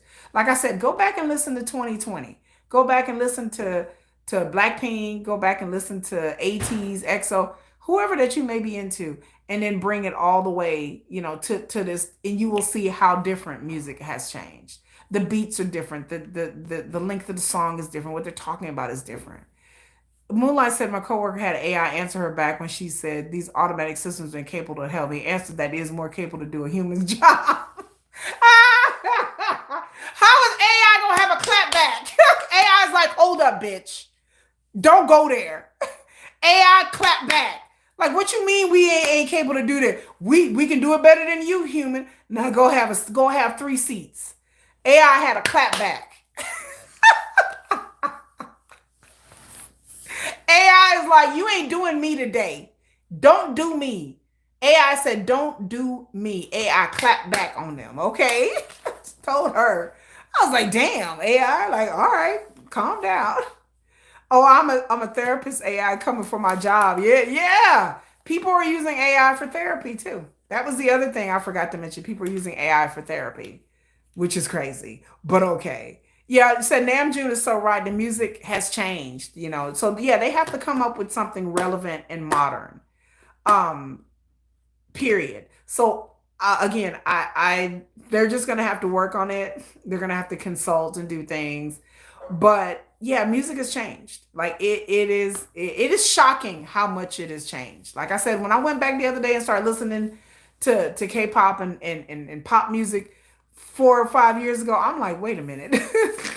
I'm like, wait a minute. I'm like, this sounds a bit different than what K-pop is doing now. I'm like, it's very different. It's very different. You can tell that the musicality has changed. Even the styling has changed. When you go back and look at the styling for 4 or 5 years ago, it was much more innovative. It was much more different. Now all the girl groups and the boy groups all kind of look alike. Like it was much more varied. Like you had a bunch of K-pop groups 4 or 5 years ago, but they're all doing their own thing. Now it's like people have kind of figured out some kind of K-pop algorithm. So they're like, this is going to be popular. This look is popular. This look is not popular. This hairstyles are popular. Even the hairstyles are all the same. We don't have the eras of the colorful hairs anymore. They stopped doing that. And I understand, and I kind of celebrate that because the K-pop hair thing was ruining their hair. A lot of stars, a lot of K-pop idols went bald or balding because they dyed their hair so frequently, it was taking their hair out, and it was just a lot to keep up with the hair color. So they stopped that, and I get that. But even back then, there was more like different hair lengths and style. Now everybody got the same hair. There may be a blonde or like a brunette, maybe a reddish brown in there somewhere, maybe a platinum blonde. But everybody got the same kind of hair length and everybody got the same kind of styling. They all wear the little crop tops and the little shorts and the little skirts with the safety shorts underneath. Some of them are in brown, some of them are all in black, some of them are in whites. There's really no more pastel colors. You don't see a lot of pastels a lot anymore. You see a lot of like leather, and you just see a lot of you see a lot of leather, you see some fringe. I see that Blackpink was trying to rock some kind of like little Western wear or Western gear or something like that. That's kind of making an inroad and a comeback. But all of them got the same kind of boot. That's why I like Cat's Eye. Like I give big mad props to whoever styles Cat's Eye, because Cat's Eye, their outfits in their videos and even when they do their performances, it's very innovative and it's very cool. I like Cat's Eye. Whoever styles Cat's Eye, I mean, it's phenomenal. You hated the hair dye era. You wish Felix would quit the blonde hair. Moonlight, get off my live stream with that shit. How dare you say that about Felix? I like him with the blonde hair. It fits him. Okay, bye ATP 86. Go to bed. You got to get up and work early. Let me see. I'm about to go to bed too. I like Felix with his blonde hair. I like the blonde hair. I like Felix with dark hair, blonde hair. Either way, he's a pretty popular, attractive guy. But there's something about the blonde hair that just kind of makes him look like an elf. So, but but yeah, I like. But yeah, I like the hair dye era. But that's just my preference. You know, I keep doing videos about the hair dye era, but that's just my preference. But I like I said, for me, it's just, you know, I just want BTS to come to do something that's authentic to them and not worry about. And I know that they're under a lot of pressure to come with a hit album and hit songs because that's just the nature of the business. But it is much more competitive even now. Then they were saying that in their live stream, the last time they came out with a full album was like 6 years ago. Like they came out with mini albums and stuff like that and songs. But the last time they came out with like a full album, I think they were saying was like 2019. That was the last time, or 2019 or 2020. So it's been almost 6 years since they've come out with a new album, a full album. So I want them to take their time and get it right and not try to follow the hot trends. So far, J Hope and Jin have done a really good job. J Hope's music, again, I said, is much more my taste. But Jin, you know, people love Jin. People like Jin albums too. I like Jin. I fuck with Jin. Jin. I mean, I'm going to his concert in 15, 16 days or whatever. So I like Jin, but his music is much more like pop rock kind of stuff. That's not my taste. But I can dig it. You know, that's fine. But J Hope is much more my taste. I wish J Hope would have came out with a full album, but I know that he was pressed for time and they got things to do. But I want BTS to stay true to what they do. I don't want them coming out sounding like some 20-year-olds. I want them to do something a bit more adult, a bit more grown, a bit more in their age group, a bit more that's real for them. They don't have to follow anybody else or any kind of trends or, you know, if they want to do something that's a bit more less mainstream or mix it up a little bit, some songs that are a bit more mainstream. Hello, Jovan. Oh, go to bed, Jovan. And some you're watching the sunrise. Oh, Map of the Soul was their last full album. Yeah, that's what RM was saying. And so I just want them to do something that they enjoy, that they feel proud of, they want to do, and not worry about the industry. But I understand the flip side is that it is a business. And so Big Hit and Hybe are expecting them to come out with some bangers. They're expecting them to come out and chart and expecting them to come out and be popular and do TikTok challenges. And I understand that they are pressured to come out with hits. And that's a lot of pressure. You go to bed at 5 and wake up at 2:30 p.m. Oh my God, that's a long day. Um, but I understand the pressure of the business that they are expected to crank out hits. They are expected to be BTS, whatever that means. And so there's an expectation that they are going to have to chart and make money, and they're going to have to get out here and tour and do all the things for all the things. And there's a high expectation of what they need to do. And that kind of makes me a little annoyed. I'm a little annoyed by that BTS, like I said, expected to save the industry. Nobody expect Blackpink to save the fucking industry. Nobody's like, oh, Blackpink, we need you to come on tour and come out with these hit songs. I don't see that level of pressure on anybody else in K-pop. I don't see anybody putting the whole industry on anyone's back besides BTS. There's a lot of talk in Forbes and Billboard and these business magazines about how BTS returned, how it's going to influence the market, how they're expected to pull up K-pop. And I don't see nobody else talking about how they expect Blackpink or Stray Kids or ATEEZ or anybody else to do this. But then somehow BTS is like, okay, but they're expected to do this. And I just think that's kind of not fair. That's kind of not right, y'all. That's kind of not. I I'm like, well, why does BTS have to carry the whole damn industry on their back? Well, you know, we know Blackpink on the tour, and I'm like, yeah, okay, but nobody ever talked about Blackpink is coming back on tour. Blackpink is coming out with new songs during tour. They need to pull up the whole industry. Nobody talks about Blackpink like this. But BTS is like, okay, boys, we expect y'all to, okay, fellas, I need y'all to get out here. And, he's like, I need you to get out and I need you to get out. And I'm like, really? Like, BTS is expect just, they got to do all the things all the time. Like, everybody looking at them to like, come on, y'all need to bring the whole industry back with you, And I'm like, man, talk about pressure. That's unfair. But then people want to dog out BTS talking about, oh, BTS really don't matter and they didn't pave the way. But then, okay, so why are y'all relying on them to bring the industry back from the brink? Why is it up to them? If BTS didn't pave the way, if BTS ain't all that, why is the whole music industry looking at them like, okay, crank out these hits now? Like, we need you to save this industry. And I'm like, the industry should go and save itself. Y'all need to go save it. Y'all go do something. I know you're an LA. I'm a Lisa fan. You can't stand it. Don't be doing Lisa like that.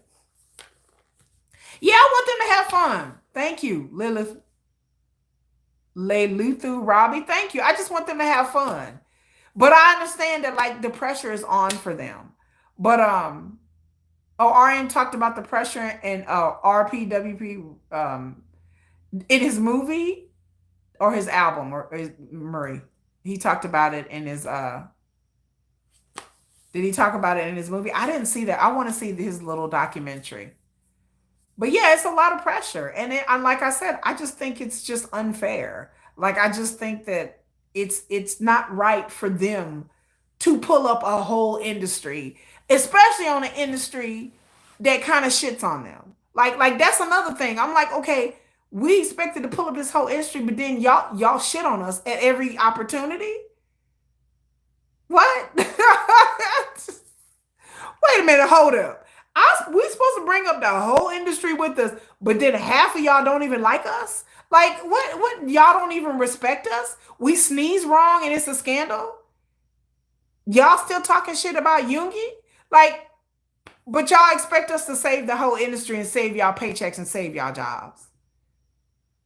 That's not it, not Hybe or Big Hit. But the other companies are looking at them like, come on, BTS, come on. Go on now. Go on. Crank out that song now so you can come save us. Like, so we can ride your coattails real quick. So we can, and then if BTS don't have, if they come out with an album and it doesn't do good and it doesn't chart like everybody expected to, then everybody's gonna dog them out.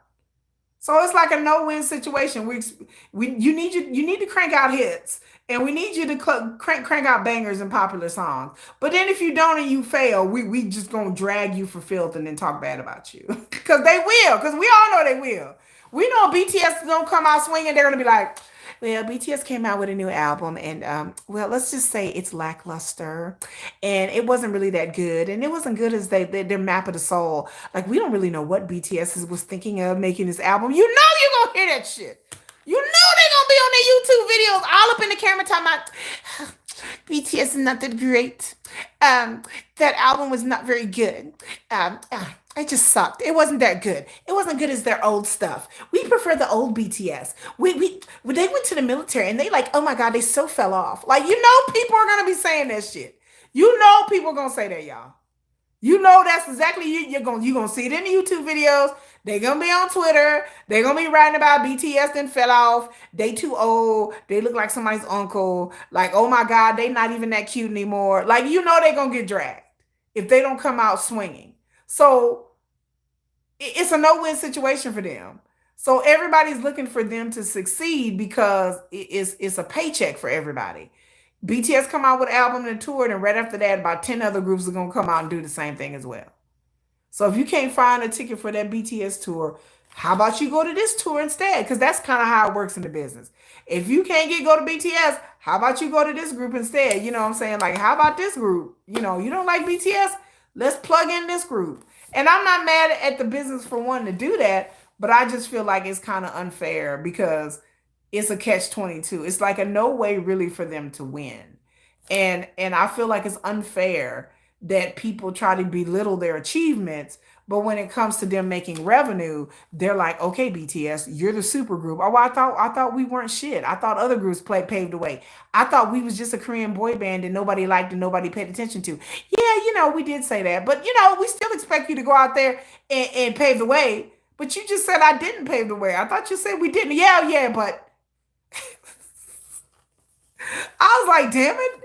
I was like, they don't get no respect, but then people lean on them heavily. I was like, how does that even work? Like, how is that even fair? Like, how is that even fair? And it's not. I'm like, that's not fair to them. Everyone's depending on them, but hates to admit it. Right. Right. Everybody depending on them, but nobody wants to admit it. Nobody wants to admit it. Everybody's like, well, they ain't about nothing, but we kind of need you. BTS is not that great, but well, we I'm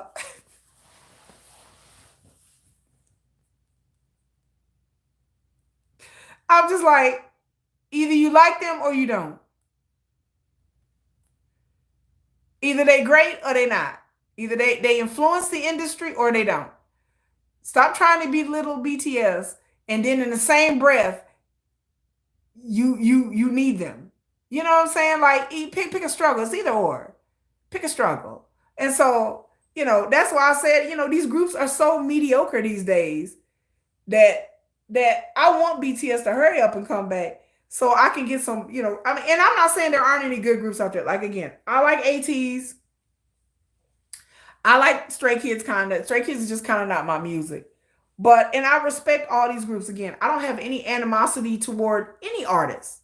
It's not that I don't have any problems with any artist. I don't have problems with any groups. Why would I? Like there's no reason for me to have any animosity towards any groups or anything because they're out here trying to make their money and trying to succeed in the business.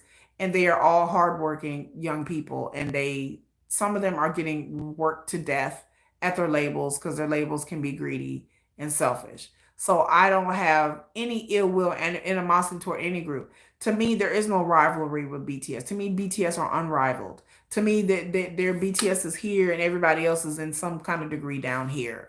To me, BTS are global pop stars. They're not K-pop singers. They're not a boy band. They're global celebrities. So I treat BTS like I would any other global celebrity. Beyonce, Taylor Swift. I would they up there.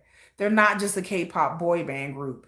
They may be from Korea and they speak Korean and they started out that way. But I don't think that now and going forward in the future, especially if they start doing solo things and being as popular as they have been solo, then hello, Shivan. Um, I just think that Blackpink is not what it was. Women can be so competitive and some more driven for fame and money than others. That's true. I'm starting to see now that Blackpink kind of has lost their luster a little bit.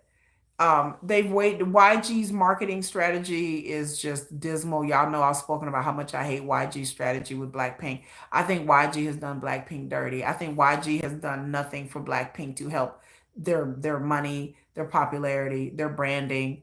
Um, I agree with you 100%. I was glad when they took their time to do their own thing. I want BTS to take their time in doing this album. I don't want to feel that they're rushed to like we got to hurry up because Army wants us to do this and we'll do this. But I do think Blackpink was done dirty. I'll say that to the rooftops and the hills that Blackpink was done dirty. Blackpink was done dirty by YG. I mean, I understand that they came out with look at this, y'all. Look. Wait a minute, hold on, because I'm a straight weirdo. Hold on. Okay, there we go. And I understand, and I understand that YG has their own strategy, their scarcity strategy, or whatever the hell they want to call it. But I just think in this digital day and age, it don't work. I think Blackpink, I like them. I like their music. I like the YG style for the most part. Most of the time, Teddy, okay. I mean, they do. They have Baby Monster. They have Meow, Meow, Kitty Meow. Anyway, they have Meow, which has like the number one song in Korea. But they don't have the crossover appeal. I don't think Baby Monster and Meow and what is it, Treasure. I don't know whatever groups that YG has. They don't have the crossover appeal that Blackpink did. They don't have the crossover appeal um that Blackpink had. Blackpink caught lightning in a bottle and they ran with it and they capitalized on it. But YG has messed up their career so bad that they, like, the rumors, 3 years ago there was rumor that they were going to leave YG, that they said to start their own solo companies to go do their own solo things because YG was putting them on a shelf. And they're like, look, we need to make money, we need to make music, this is what we're here for. Our group is there to make money and make music, not to just look good in Gucci magazines and be overglorified models. They're there to make music. Blackpink wanted to make music. YG, with their really weirdo, effed up strategy that I still, people try to explain to me, and I'm like, I get it, but then I don't get it. Because again, this may have worked 10 years ago, but in 2025, that doesn't work. And them coming out with a song on their concert tour, I don't agree with that either. Blackpink should have been doing albums, records, and solos. They could have did all of those things while BTS was gone. When BTS was gone, they could have took over the market. They could have dominated. They could have dominated together. They could have dominated separately and done solos in between that, and they could have dominated the market industry while BTS was in the military. But they didn't do that. They didn't do that. And their solo stuff, it's been okay. It's been popular in Korea. Some of the songs have charted here, but it just hasn't gotten the traction. Again, I don't see Jenny and Lisa and Rose doing solo tours, worldwide tours by themselves. Like, the way YG has squandered this whole thing, it blows my mind. I'm like, you just left money on the table. You don't ever leave money on the table, y'all. Do not leave money on the table. YG was basically like, fuck it, here you go. Oh, you love it? There's a Line Friends store in Times Square. Oh God, I love Line Friends. YG did, Moonlight God said, YG did them dirty and has been doing them dirty, and the girls have sought out other ways. Lisa was moving on since she has another corporation do her solo. Yeah, they've all moved on. And then, like, they have to come back for this tour. I don't know what kind of contract they signed. We don't know what kind of contract they're contractually obligated to do this tour. And then you don't release no new songs and have them do a new song during the concert, and you ain't got no music video to go with it. What the? YG, what? What YG, what? You ain't got no music video. You ain't got no promotions. You ain't did. I didn't even know this damn tour started today. Like, what the hell, YG? I'm like, the tour started, and I'm like, why did I not hear that this tour started? Like, what the hell? Not in the New Jeans music, but you think they can come back if they stop being stupid with the lawsuits? No. I don't think New Jeans can. I don't think New Jeans are coming back. I think New Jeans have dug their grave so deep that they're not going to be able to come back to a door and put their head down and be like, we back. But stranger things have happened. I said in my last live stream, stranger things have happened. Do I think New Jeans coming back? No. Do I think it's possible? Yeah. I think that some of them might be like, you know what? We're going broke. We tired of this. I need to make my money. To me, they're riding on past fame songs. That's true. Yeah, they are. And their solo stuff. Their whole tour, like I said, I saw their set list. It's past songs. It's a lot of their solo stuff. Are they coming out with an album? I don't know. I haven't heard. I gotta look it up. Are they coming out with a new album, or are they just going to be doing new songs for the tour? Like J-Hope did. J-Hope didn't come out with an album. He just debuted new songs for the tour. And that's fine if you're not going to come out with an album. But again, they're Blackpink. They should be coming out with an album. How are you going to have the largest female K-pop group in history, and I'm just like, okay, you got the largest female group in history, and you not coming out with y'all ain't coming out with no album. Y'all ain't got no promos. Y'all ain't got no, what? Like, I don't understand it. People try to explain YG strategy, but every time somebody explains to me, it makes less sense. Every time somebody explains to me, I'm like, okay, so what now? Like, I've watched videos about the YG strategy. I've watched all kinds of videos where they talking about YG and their strategy, and their strategy is scarcity. And I'm still going, okay, but this 2025, 2024, 2023, that don't work no more. Like, YG, why?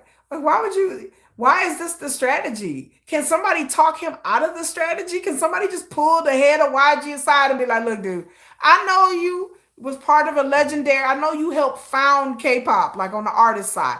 I know you are a legend, but this scarcity bullshit, this is not working in the digital age. We live in an age where you have to be everywhere doing everything. You got to be doing dance challenges and TikTok videos and interviews. And you just have to keep yourself relevant. And it's real quick where you're not relevant anymore. And it's getting to the point, unless Blackpink would have came out solos, they would have really been irrelevant, y'all. They would have been knocked down into obscurity of like, oh, what happened to them territory. You know what I'm saying? I hate to see their talent and what they've built, regardless of whether you think they're talented or not. I like Blackpink. I like Lisa. I believe that Blackpink do have charisma. They do have something that like they are talented individually and better together. But I just think that like YG, I just the way that they're doing this to this even if they came to Dallas, I don't think I would even go to Blackpink concert just because I'm just so mystified. I'm so outraged and mystified at like the lack of planning and where's the music at. I'm like, okay, so where are they new album at? Like, we just gonna release some songs? Like, what? I'm like, they're Blackpink. What? I mean, they should be everywhere. There should be Blackpink commercials. They should be everywhere. They should be on billboards. They should be on brands. They should be doing catwalks. They should be. I'm like, so where's the advertising? Where's the promotions that they're doing?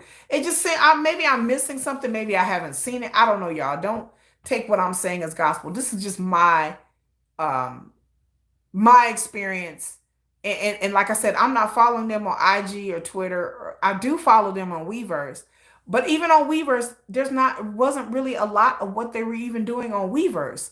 So I'm just like, okay, so where's the promotions at? Like what, I believe their own company gave up on them. Yeah, like I hello, Heifa. I feel like the girls I believe that in my heart of heart that Blackpink deserves better. They really do. And like I said, I'm never gonna drag the artist. I have a hard time a lot of times dragging the artist. I drag the companies when it's needed. Like not unnecessarily, but in this instance, knowing what I know about YG, this is literally like their company strategy. And again, once people explain to me and explain it over and over again, I just like it never, each time I hear it, it makes less sense. You cannot do that in this time, in this age. Again, that was a long time ago. Oh, thank you. Haifa. Yeah, I just hate to see Blackpink done like that. And like I said, especially me being a casual fan. Um, I don't know if I would go to their concert if they ever came to Dallas. I'm not quite sure. I don't know, but I don't want to see them done dirty because they it's not even potential. They are a supergroup. They are a global supergroup. Like Blackpink were everywhere. How you like that? How you like that? Da, da, da, da, da, da, da. That's how I know they were on commercials and doing all kinds. And I know some of y'all don't like Blackpink and don't think that they're very talented, and they think a lot of y'all feel like it's just a bunch of marketing. And I have to say that YG knows how to market their groups. They do know how to do the smoke and mirrors and the sleight of hand to make their group seem more popular than what it is. YG is a PR machine when they feel like it. But when they off, they off. When they own, they really own. But when they off, oh my God, they way off. So I don't know if YG. Let me say this. Last year, YG sold off a lot of their divisions. They had like a golfing, they had agent acting agency. YG sold off a lot of their different divisions and closed their divisions. So I don't know if that has something to do with it. So maybe YG, once Blackpink went on hiatus, which again, no one told them to go on fucking hiatus, but okay. So maybe YG they don't have the money. I don't know. They come out with a income report every 4 months, and I do look at the companies, all of them, all of the K-pop companies' income report, and YG's revenue wasn't that bad. But then again, when they come out with their income report and their profitability and revenue, that's what the public sees. We don't see what's behind the scenes, what's really going on with these companies. So we don't really know behind the scenes. All I know is that last year YG sold off a lot of parts of their company. Hello, Elizabeth. So I don't hello Melissa, Melissa said they re-up with their company knowing they gave them 2 songs every other year. No lies told here. They really was giving 2 songs every couple of years. I'm just like, why y'all not cranking out songs? I'm like, Teddy, is you busy? Like, what's wrong, Teddy? You busy? You sick? What's wrong, Teddy? They did themselves dirty in a way. The concert situation has been an issue from almost, yeah, the concert situation, I do have to admit, has been an issue since the beginning. Again, I'll tell y'all the story about somebody that I knew that I used to work with that spent $1,000 a piece for 3 tickets to go see Blackpink when they came here in Dallas back in, what was it, 2021. I knew somebody I used to work with when they, not 2021, I forgot what year it was they was in concert, but they came to Dallas. I may have been 2019. And I remember my friend was very upset and highly agitated. My coworker was so damn mad because she spent $3,000 on tickets and the concert was horrible in Dallas. And I thought I used to giggle because I wasn't a fan then. But now since I went back and started watching some of the footage from their big world tour that they went on, it was a hot mess. And then there are people that even were hardcore blinks that admitted it was kind of a hot. It was some locations and dates they were really good, and then some of them they just were not on. And so, yeah, $3,000. My friend was mad. Oh, I remember my coworker was. She came into work the next day hot. She's like, I went to this concert and it was terrible. And da da da da da. She explained to me. And again, I barely knew who Blackpink was back then. I just laughed. And she's like, girl, that's not funny. But then, like later on, like I said, last year, I went back and started watching their concert videos and the criticisms that people have said. And it was a bit, it was kind of it was a hot mess. So, um, I can understand her being upset because I was like, it can't be that bad. I was like, let me go in. It was late at night. Y'all know late at night I be watching all kinds of crazy stuff. Later, y'all know late at night I be watching my YouTube recommends at 3 o'clock in the morning, and I'll be like, well, let me see what YouTube's gonna recommend today. And so YouTube always be recommending some bangers. They recommend all kinds of BTS stuff I've never seen before, all kinds of K-pop stuff I've never seen before. Um, but yeah, people said that they were dropping the ball. And some people made excuses saying Jenny had some kind of illness and she was tired, and but I was like, that's no excuse for all of them. And then the singing was off. Like the singing was off, y'all. Like the singing, I couldn't even excuse that. I can understand the dancing, but the singing was off. Like the singing on stage, and Blackpink, to be honest with you, I'm just gonna keep it real, are not known to be strong singers. When they did Coachella, Lisa and Jenny did Coachella separately. Um, the backtrack, the lip syncing, when Lisa got up there in the VMA Awards and she quote unquote sang, but it was really a lot of lip syncing. Like I'm just gonna keep it real and just be honest. Um, Jennifer says she tired because they ain't conditioned to do concerts. I've heard that too, that they didn't work out enough, that they was real tired because they weren't conditioned enough to do, because to do a concert, it takes a lot of cardio, it takes a lot of stamina, breathing, all these things. You have to be in good shape. You have to practice a lot, rehearse a lot for concerts. And I just heard that Blackpink just weren't rehearsing a lot. They weren't exercising. Whatever they weren't doing, they weren't rehearsing a lot is what I heard. And so they just didn't have the stamina to do like a 2.5 hour concert. It takes a lot. Them lights is hot. Like them lights is hot when they on stage. I don't know how a lot of these groups do it because it takes a lot of stamina to get up there on stage and dance around and sing and dance and sing. And so I'm not faulting them for lip syncing, Hello Maximus, or anything like that. I'm not faulting them, but I just feel like, they should have, you know, you rather see Kesha. At least she has new music, even if I haven't heard it. Oh, I like Kesha. I used to like Kesha back in the day. Twice is the best when it comes to live concert. Maximus, full stop. I went online. That twice came up in my YouTube recommends at 2 a.m. I don't even like Twice, but I sat there and watched Twice, and I was like, hot damn. I said, well, I'll be damned. Twice is killing it. I said, no wonder Twice has a very large following, and I think that they're doing a worldwide tour, and they're coming to Dallas, or did already come to Dallas. But Twice has they've been around for quite a while. They have a large following, and I said, I want to see what all the hubbub's about. And I watched Twice on stage for about 40 minutes. And like I said, their music is not my music, but I have to admit, on stage, they were professional. They were on time.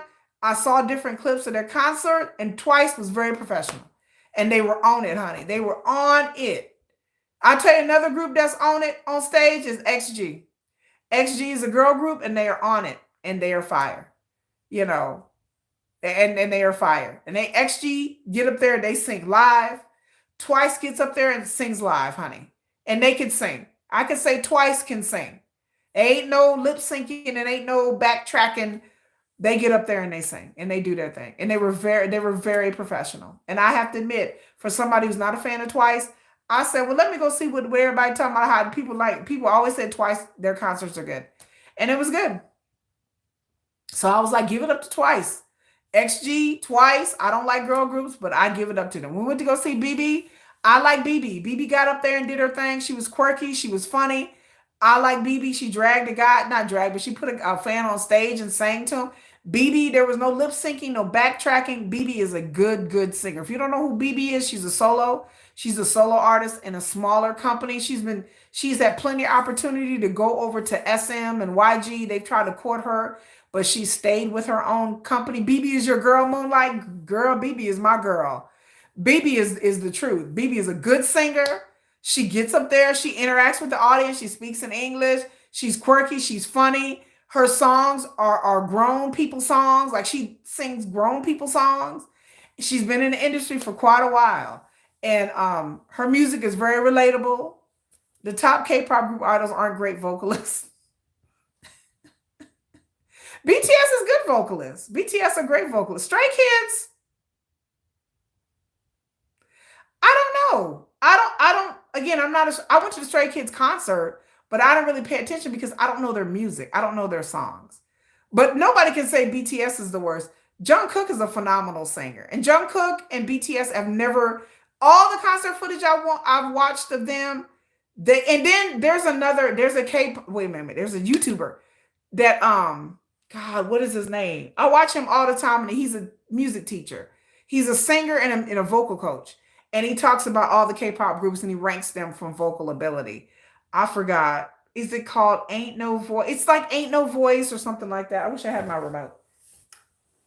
I don't know. But anyway, it's like Ain't No Voice or Ain't No Other. Anyway, if you look him up on YouTube, he does videos about, he's a vocalist and he does vocal training. He's a singer and he talks about, I don't have my remote. I would pull up his channel, but he talks about like the vocalists and through all the generations of K-pop.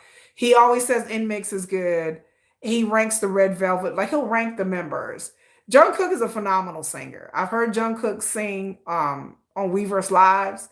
He's a phenomenal singer. I've heard all of them pretty much sing like to themselves and like on a Weverse Live or just messing around, and they can sing and they can sing. Like, Jin did not start out as a singer, but he's improved so much over the past like 12, 13 years. I have to give it to him. Jungkook is a phenomenal singer. I've heard Jungkook sing, just him sitting around on Weverse. His tone and his voice intonation is pretty. He's a born singer. Like, even when he was younger, and I listened to his audition tape, I say he's a singer. That's a singer. Jimin has had vocal coaching and everything like that, but Jimin is good. Kim Tae-young is a singer. Kim Tae-young is a good singer. And I've seen them sing, BTS, for them to get up stage and dance around and them sing live is a baby. I hats off to anybody that can get on stage and sing and live and dance, sing and dance and all that. And BTS has proven many times that people have accused them of lip syncing, people have accused them of backtracking. Suga will get up there and take the microphone. Suga will get up there and play the keyboards and be like,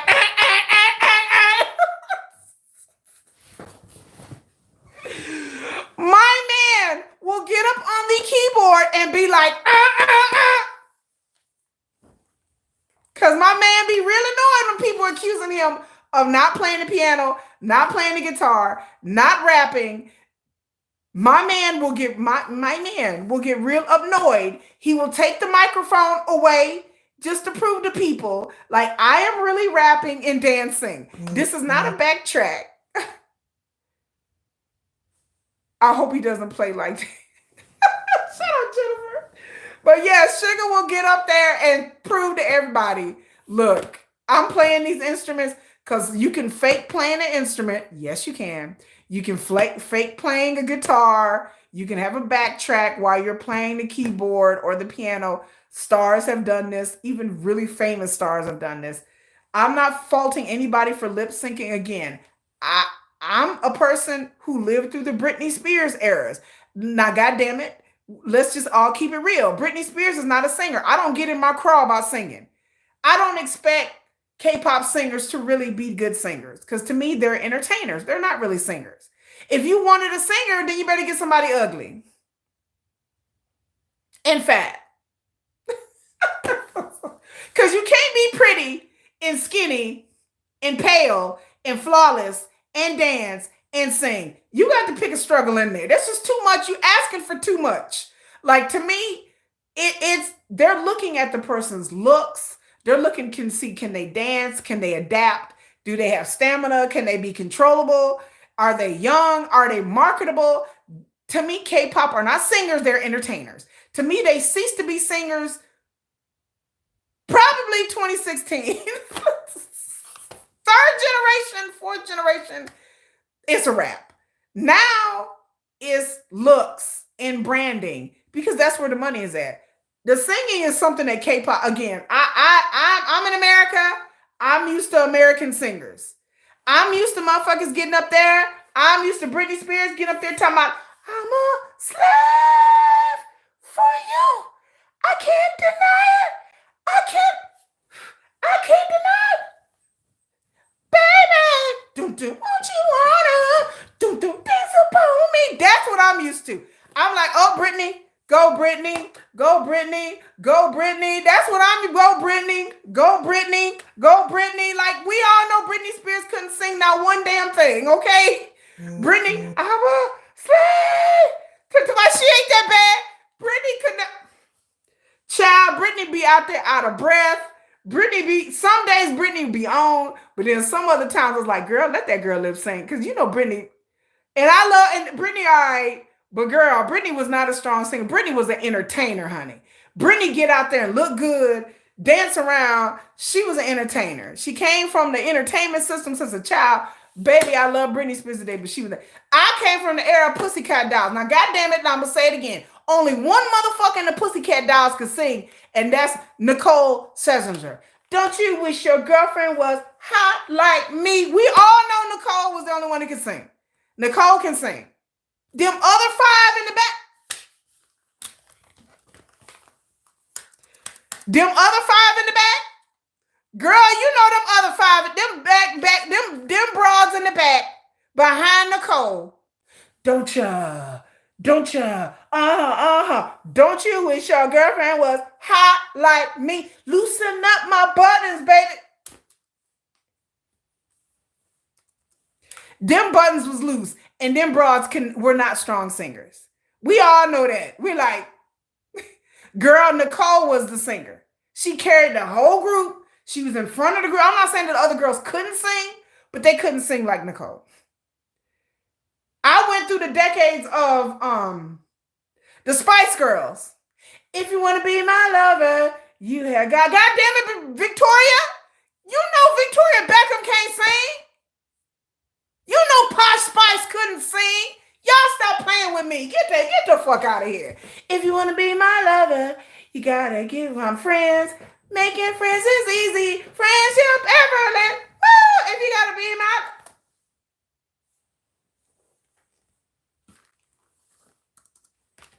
Spice Girls couldn't sing.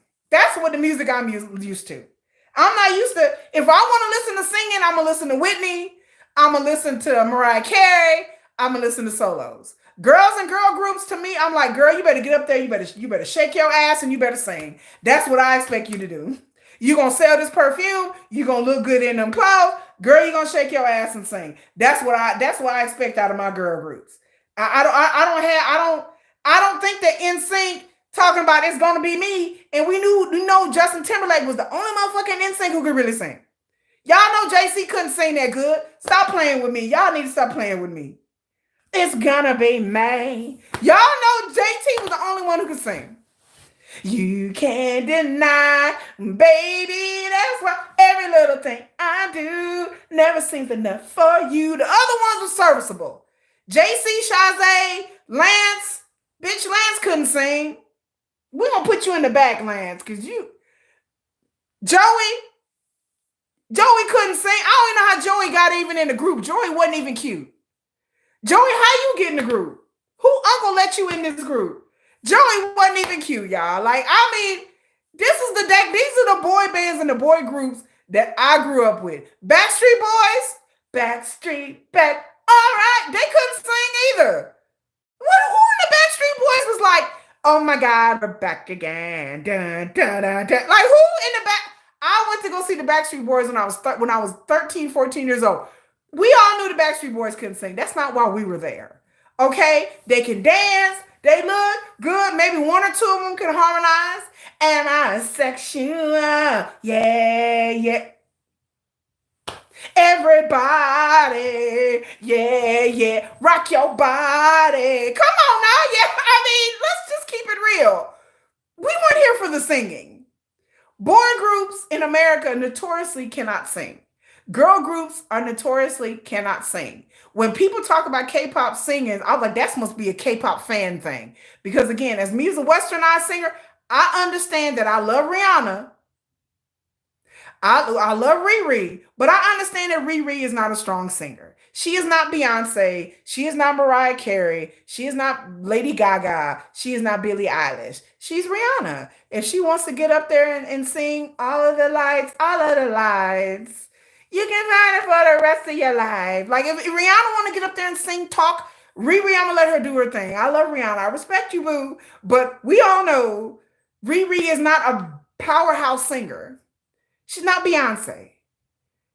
She ain't gonna, you must not know my me. She ain't gonna bust out. She gonna have to backtrack. Riri gonna have to backtrack. So I'm like, come on now. I'm used to westernized singers. They can't sing. It's not what I came for. This ain't an Usher concert, okay? Usher can sing.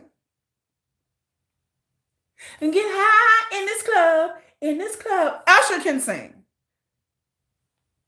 Some of them other male singers are little. Bruno Mars can sing. He can carry a tune. Alicia Keys is a great singer and a composer and a songwriter. Lady Gaga is phenomenal live. I've seen her live. Them other people, I'm just like, yeah, you better get the lip syncer out, because so no, I don't expect K-pop singers to be these and then my bar is high. To me, a phenomenal singer is Whitney Houston, Aretha Franklin, Mariah Carey. Michael Jackson was a great singer. These people singing K-pop are just enough. Like they're good at singing some types of music, they're not good at other types of music. To me, if you're a singer, you can sing anything. You can sing opera, you can sing R&B, you can sing soul, you can sing rock, you can sing rap, not rap, but you can sing country. To me, if you can sing anything.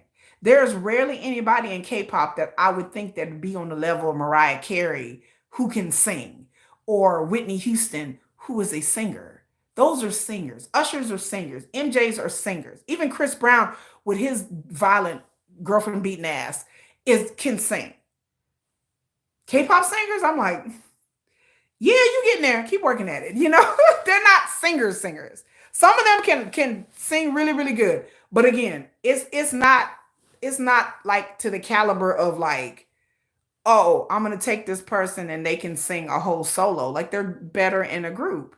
So I don't have the expectation, but damn it, K-pop singers, they look good. They're good for branding. They come together and they can harmonize together.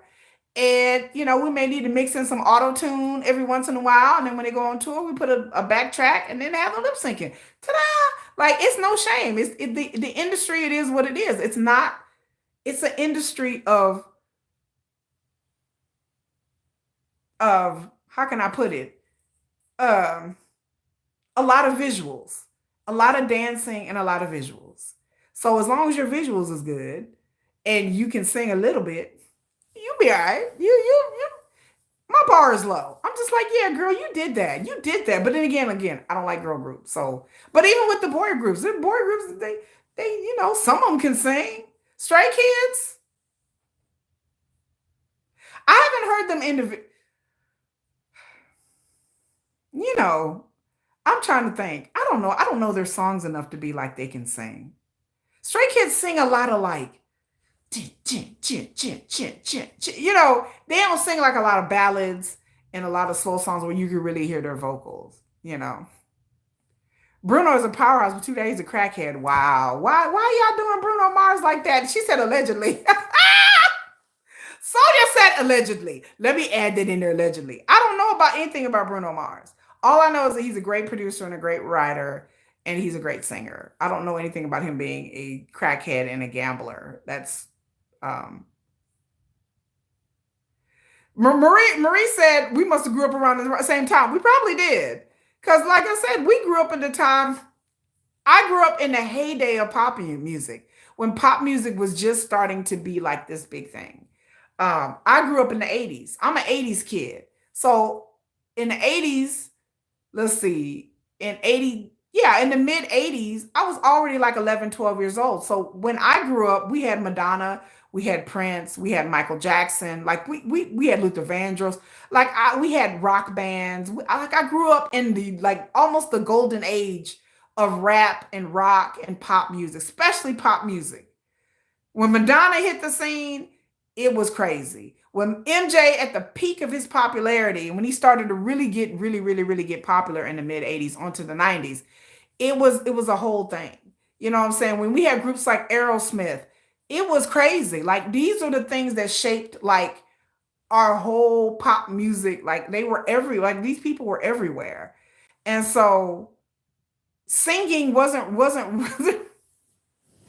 I don't think I listen to Aerosmith because they can sing. When I walk this way, talking in the way. I'm just like, sounds good to me. When Aerosmith talking about crazy, crazy, crazy for you, baby. I like the song. You fill me up, hell yeah now. Oh yeah, I go crazy. Like I mean, it was a song that we sung to. It wasn't like I was thinking, oh well, Steven Tyler he can't really sing. It was like this has a good melody, it has a good tune. Can I sing to it when I'm drunk and I'm brokenhearted? Okay, well that's the standard.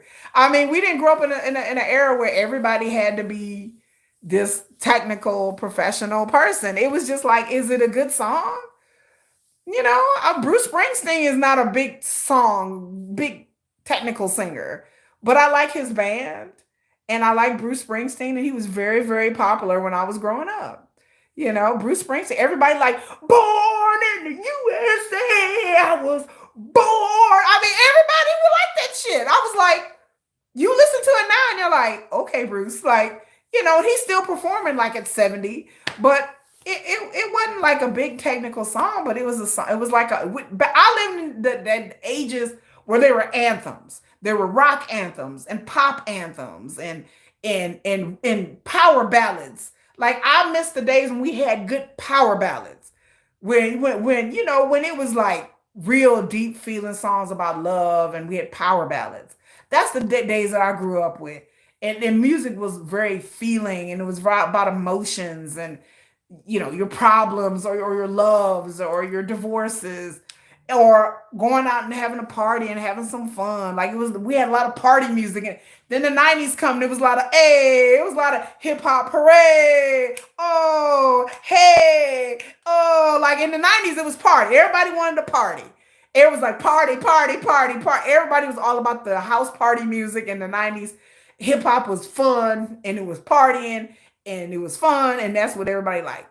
And those are to me the golden age of music is the 80s and the 90s. When the 2000s hit, things started to get a little weird. Like it just like music kind of like started to be much more, when the digital age hit with commercialism and stuff, like it started to be a little bit more filtered. K-pop became very filtered after Big Bang. And that's one thing I don't like. It became more, she ain't that bad. You miss the 90s hip hop and R&B. I do. Those are the good days. That's when there was much more innovation, there was variety. Everything didn't sound the same back in the 90s, the 80s and the 90s, especially in the 90s. Around 2010, things started to get a little bit like, now we're getting into like Facebook and emails and digital age and things. Then K-pop changed. Like K-pop went from like Big Bang and Raina was like Dr. Feel Good, and then Dr. Feel Good. Like it went from that to like cutie. I'm just like, that's when I stopped fucking with. Look, 21 was the last girl group I really, really, really, really, really liked. Because 21 was like, in, out of time. Like they was really like hard hitting females. And then 2010, 2013 came, and all suddenly it was,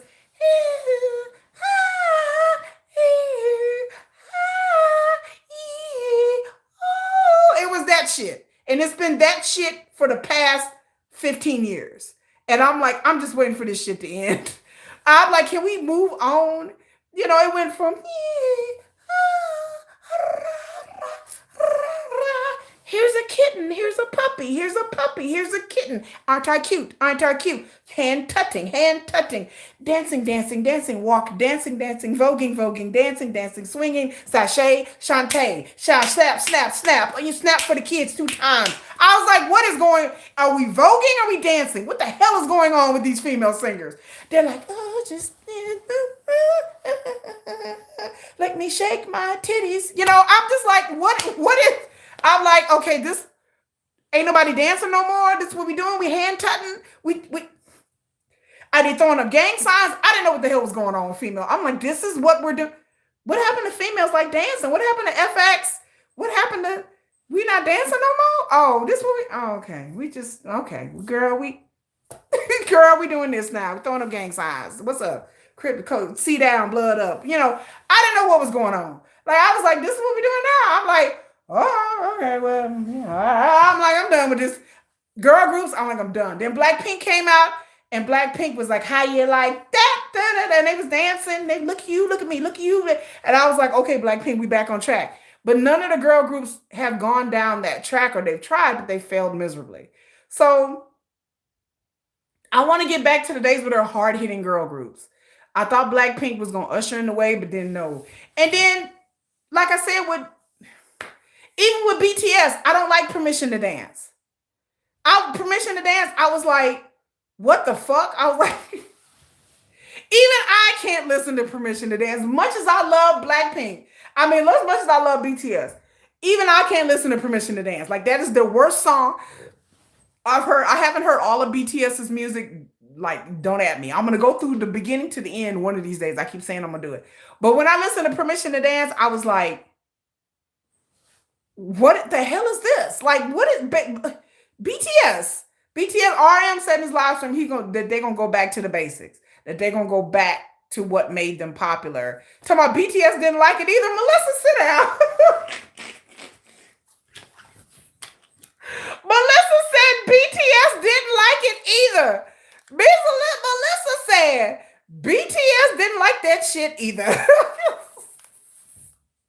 They was like, no Permission to Dance. No, we do not give you permission, goddammit. Like, they didn't like it either. Permission to Dance was the worst styling of BTS, the worst song of BTS. I can't even watch Suga in that video. That is how, look, listen, I can't even watch Suga. Like, if I can't watch a music video and I can't watch Suga in it,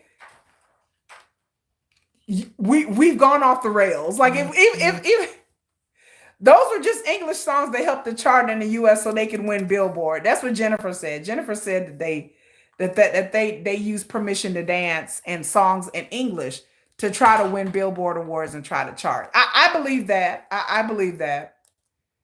I like Dynamite and I like Butter. Now that Dynamite and Butter was a whole bop. But when they got to permission, RM said they didn't like. You gonna watch Permission to Dance right now? Walk, you walk, that walk tonight. You don't need, that is one of the most boringest BTS songs. The beat and the whole melody just sounds lazy. The beat sounds lazy, the melody sounds lazy. Again, y'all, even the styling was lazy. I was like, who styled this? I saw who did this?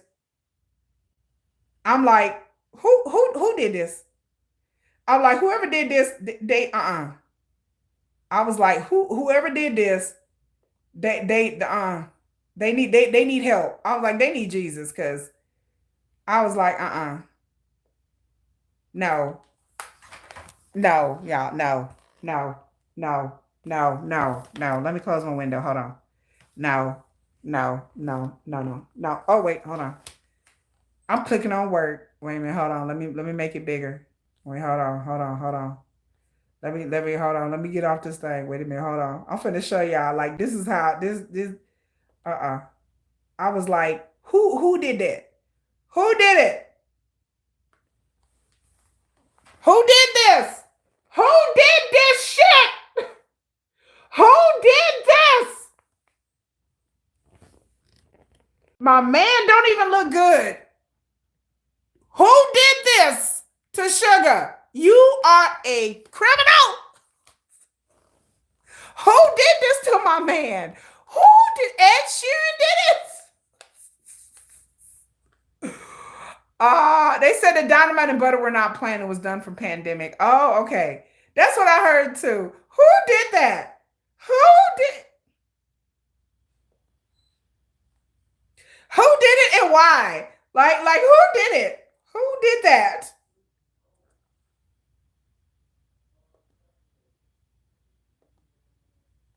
I'm gonna find you.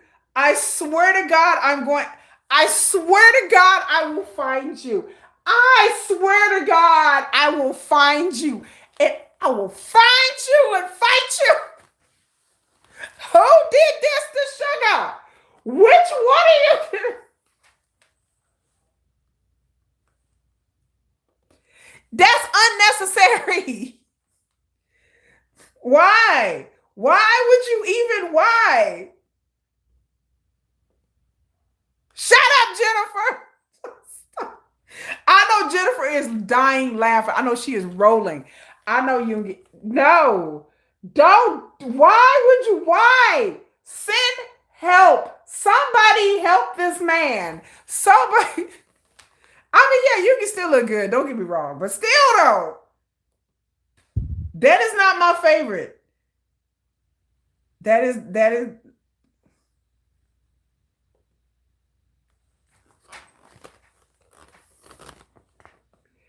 No, no, no, no, no.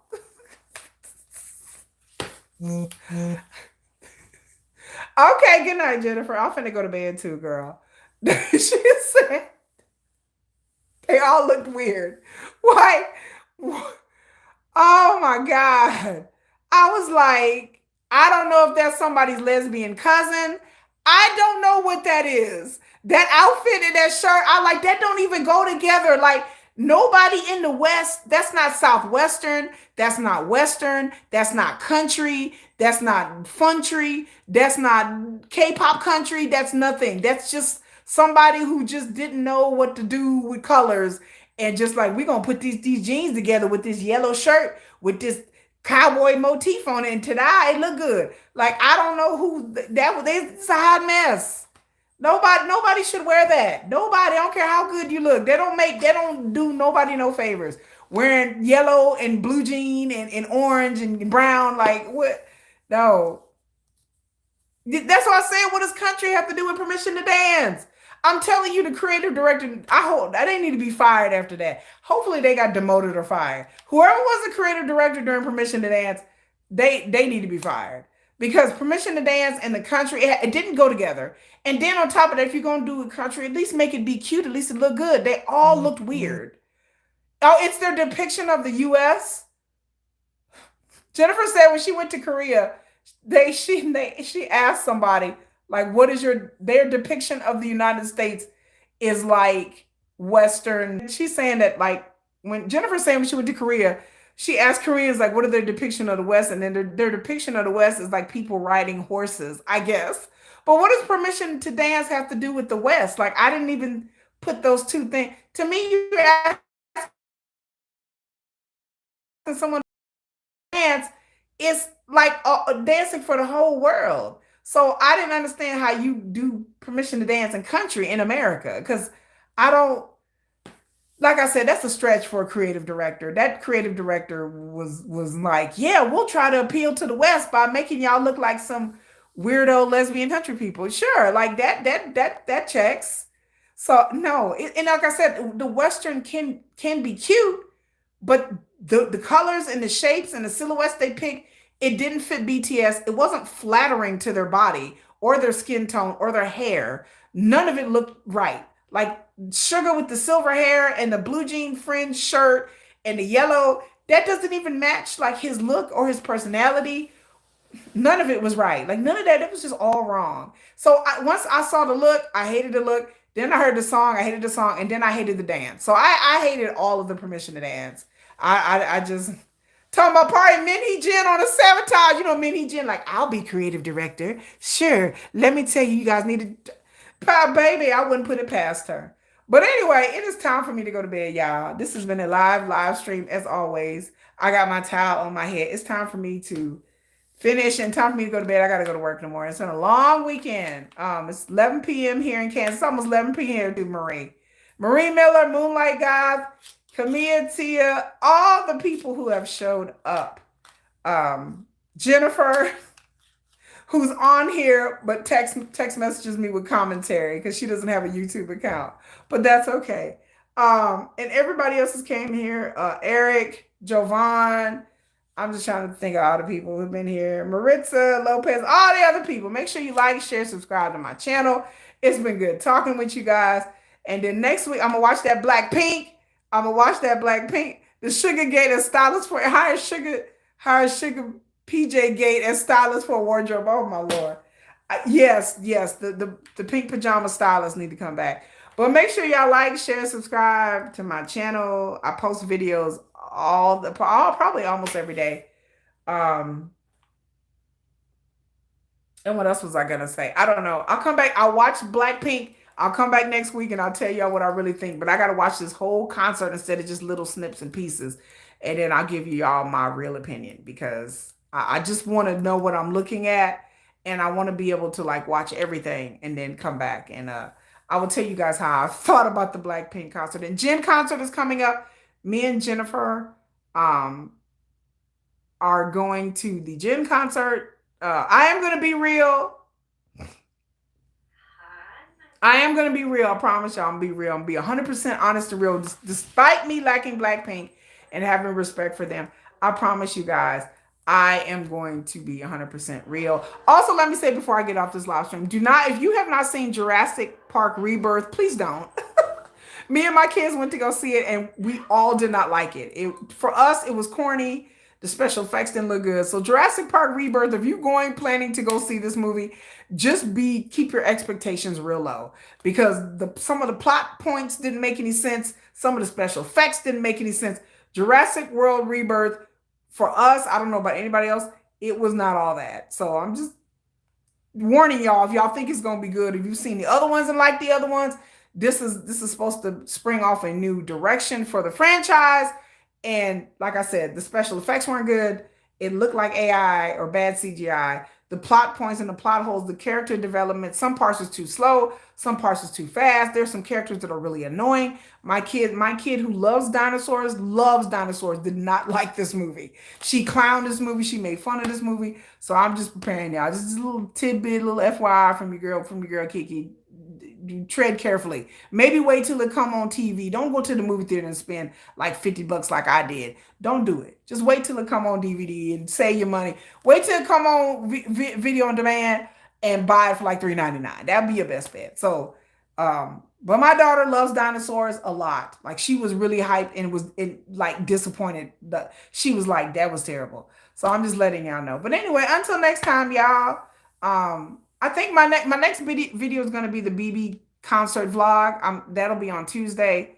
I plan to do a video about JK, about Jungkook and his fashion, Jungkook's fashion. I'm working on that video. The video's taking me longer than I thought it was, but I'm gonna do Jungkook's sexiest looks. So y'all prepare for that. But anyway, y'all, good night. Bye. Da da da da da da da da.